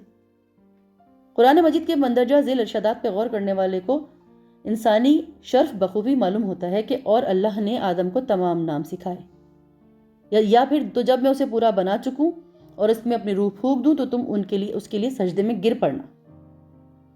اس طرح آدم علیہ السلام کی اولاد کی عزت اور تکریم کا ذکر کرتے ہوئے پروردگار فرماتا ہے، یقیناً ہم نے اولاد آدم کو بڑی عزت اور انہیں خشکی اور طری کی سواریاں دی اور انہیں پاکیزہ روزیاں دی اور انہیں بہت سی مخلوق پر فضیلت عطا فرمائی۔ سورہ بنی اسرائیل آیت نمبر 70۔ اولاد آدم کے شرف میں تمام اولاد شامل ہیں، خواہ وہ مسلمان ہو، کافر ہو، امیر ہو، غریب ہو، کالے گورے، ترقی یافتہ، مذکر مؤنث، دور جدید کی خلائی تسخر، سمندروں پہ انسان کی حکمرانی ہو، ہوا پہ تسلط ہو، پہاڑ کے سینے چاک کر کے معدنیات کا حصول، صحراؤں کی سیال دولت پہ قبضہ، سمندر کی تہوں میں ضروریات انسانی تک رسائی، جدید تہذیب و تمدن کے شاہکاری نمونے نہ صرف عظمت انسانی اور ان کی عزت و شرف اور دیگر مخلوقات پہ ان کے غلبے اور سکوت کے گواہ ہیں، بلکہ مندرجہ افرامی الہی کی سچائی کے منہ بولتے ثبوت بھی ہیں۔ تکبر کا جو انجام ہم نے اس سب سے سنا اور سیکھا کہ آدم علیہ السلام کے اس عبرتناک قصے سے یہ بات عیاں ہوتی ہے کہ غرور اور تکبر کا سر ہمیشہ نیچا ہے۔ ابلیس کا ایک مقام تھا، مگر وہ نافرمانی کر کے سب کے سامنے سر تسلیم خم کرنے سے انکار کرتا ہے اور غرور اور تکبر کی مختلف ہیلہ بازیاں کرتا ہے، تو اس قبیح جرم کی پاداش میں ہمیشہ کے لیے لعین و مردار قرار پاتا ہے، اللہ تعالیٰ کی رحمت سے محرومی اور اس کے دائمی عذاب کا حقدار بنتا ہے۔ اللہ تعالیٰ نے شیطان کے فخر و غرور کے اظہار پر اسے لعنتی قرار دیا اور اپنے مقدس دربار سے نکلنے کا حکم دیا۔ فرمایا، یہاں سے نکل جا، تو مردود ہے، تجھ پہ قیامت کے دن تک لعنت برسے گی۔ تکبر کی حقیقت واضح کرتے ہوئے محسن انسانیت فرماتے ہیں کہ تکبر حق کو جھٹلانے اور لوگوں کو حقیر اور ذلیل سمجھنے کا نام ہے۔ تکبر کرنا ایسا جرم ہے جس کا انجام جہنم کی بھڑکتی ہوئی آگ ہے۔ رسول اللہ صلی اللہ علیہ وآلہ وسلم فرماتے ہیں، کیا میں تمہیں جہنمی کے بارے میں نہ بتاؤں؟ ہر اکھڑ مزاج، حرام خور، موٹا، غرور، تکبر کرنے والا جہنمی ہے، صحیح بخاری میں ہے، جبکہ تکبر کے برس عجز و انکسار اپنانے والا اللہ کے ہاں بلند مرتبے کا حامل ہے۔ اللہ تعالیٰ تکبر سے بچائے اور تواضع اختیار کرنے کی توفیق عطا فرمائے، آمین۔ تکبر کے مظاہر میں ایک چادر یا ایک اپنے کپڑے کو گھسیٹ کر چلنا بھی قبیح جرم ہے۔ اس کی نوعیت رسول مقبول صلی اللہ علیہ وآلہ وسلم کے اس فرمان سے آسانی سے معلوم کی جا سکتی ہے۔ اسی اثنا میں ایک شخص اپنا چادر گھسیٹتا ہوا جا رہا تھا کہ اللہ تعالیٰ نے اسے زمین میں دھسا دیا اور وہ تا قیامت زمین میں دھستا چلا جائے گا، اور اللہ نے ہمیں سب کو اس جرم سے بچنے کی توفیق عطا فرمائے، آمین۔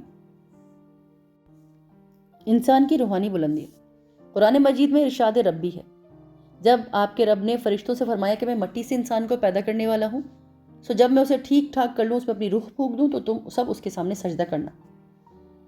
اس آیت کریمہ سے واضح ہوتا ہے کہ انسان تخلیقی چیزوں کا مرکب ہے، ایک مٹی، دوسری روح۔ مٹی سے اس کے اعضاء، گوشت اور خون کو بنایا گیا۔ اب دور جدید کے سائنسدان یہ کہتے ہیں کہ انسانی جسم انہی اجزاء پہ مشتمل ہے جس پر زمین کی مٹی مشتمل ہے۔ اس مادے سے تخلیق کی وجہ سے انسان میں دو قسم کے میلانات پائے جاتے ہیں، کھانے پینے، پہننے، بہتر طرز زندگی، مال و جاہ، جنسی خواہشات کی تکمیل، اور دوسری طرف فخر و غرور و تکبر، انتقام، قتل، ایذا رسانی کے رجحان بھی ہیں۔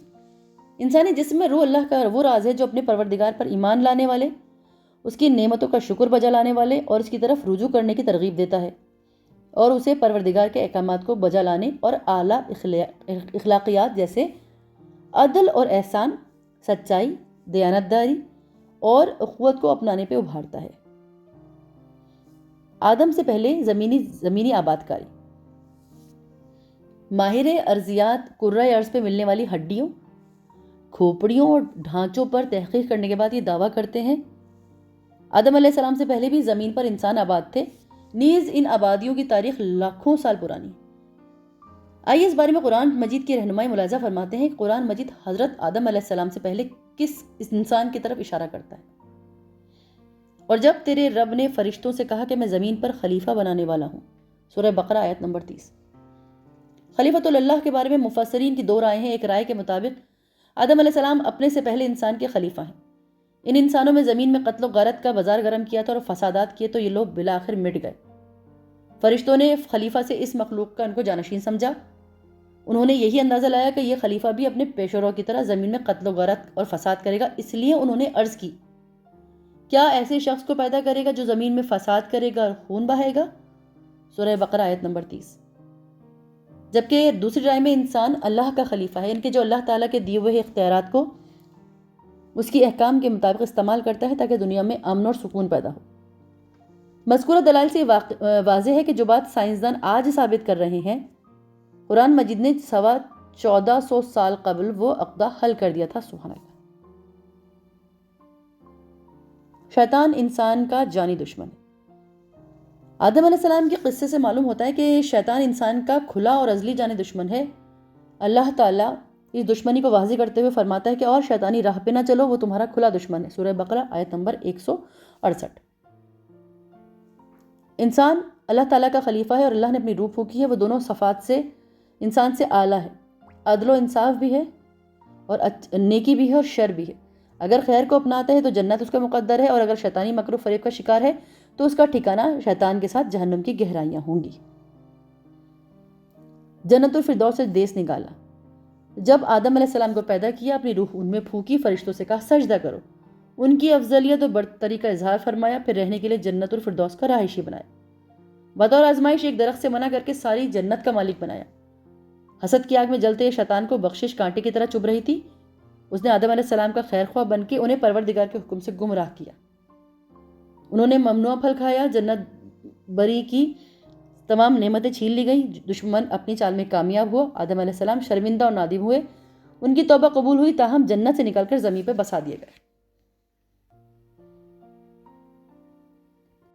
شیطانی تعلیمات۔ آدم علیہ السلام کے مبارک قصے سے معلوم ہوتا ہے کہ شیطان انسان کا ازلی دشمن ہے۔ اللہ نے بھی اس کے شر اور فتنے سے بچنے کی ترغیب کرتے ہوئے فرمایا کہ اے اولاد آدم، شیطان تم کو کسی خرابی میں نہ ڈال دے جیسا کہ اس نے تمہارے ماں باپ کو جنت سے باہر کرا دیا تھا۔ اور ایک اور جگہ ارشاد ہے کہ وہ تمہیں صرف برائی، بے حیائی اور اللہ پر ان باتوں کے کہنے کا حکم دیتا ہے جن کا تمہیں عمل نہیں اور علم نہیں، اور انتشار پھیلانا، قتل و غارت۔ پروردگار فرماتا ہے کہ بلا شبہ شیطان آپس میں فساد ڈلواتا ہے، بے شک شیطان انسان کا کھلا دشمن ہے۔ شیطان تمہیں فقیری سے دھمکاتا ہے اور بے حیائی کو حکم دیتا ہے۔ سورہ بقرہ آیت نمبر 268۔ اور پروردگار فرماتا ہے کہ اے ایمان والو، بات یہی ہے کہ شراب اور جوا اور تھان وغیرہ اور پانسے کے تیر، یہ سب گندی باتیں ہیں، شیطانی کام ہیں، ان سے الگ تھلگ رہو تاکہ تم فلاح یاب ہو۔ اور شیطان تو یوں چاہتا ہے کہ شراب اور جوے کے ذریعے تمہارے درمیان عداوت اور بغض واقع کرا دے اور اللہ تعالیٰ کی یاد سے اور نماز سے تم کو باز رکھے، سو اب بھی باز آ جاؤ۔ سورہ مائدہ آیت نمبر 91۔ شیطان انسان کو لباس سے محروم کر کے بے شرمی کو بھی فروغ دیتا ہے، تو پروردگار کہتا ہے، ارشاد باری تعالیٰ ہے، اے اولاد آدم، شیطان تم کو کسی خرابی میں نہ ڈالے جیسا اس نے تمہارے ماں باپ کو جنت سے باہر کر دیا، ان کا لباس بھی اتروایا تاکہ وہ ان کی شرم گاہیں دکھائے، اور وہ اس کا لشکر تم کو ایسے دیکھتا ہے کہ تم انہیں نہیں دیکھتے۔ ابلیس ابو شیاطین ہے۔ ابلیس تمام شیطانوں کا باپ ہے۔ ابلیس جنوں میں سے تھا، اپنی سرکشی، تکبر اور حسد کی وجہ سے اس کی الگ پہچان بنی ہے۔ سورہ کہف آیت نمبر 50 میں پروردگار فرماتا ہے کہ سوائے ابلیس کے یہ جنوں میں سے تھا، اس نے اپنے پروردگار کی نافرمانی کی۔ سورہ الاعراف آیت نمبر 27 میں ہے، وہ اور اس کا لشکر تم کو ایسے دیکھتے ہیں کہ تم انہیں نہیں دیکھتے۔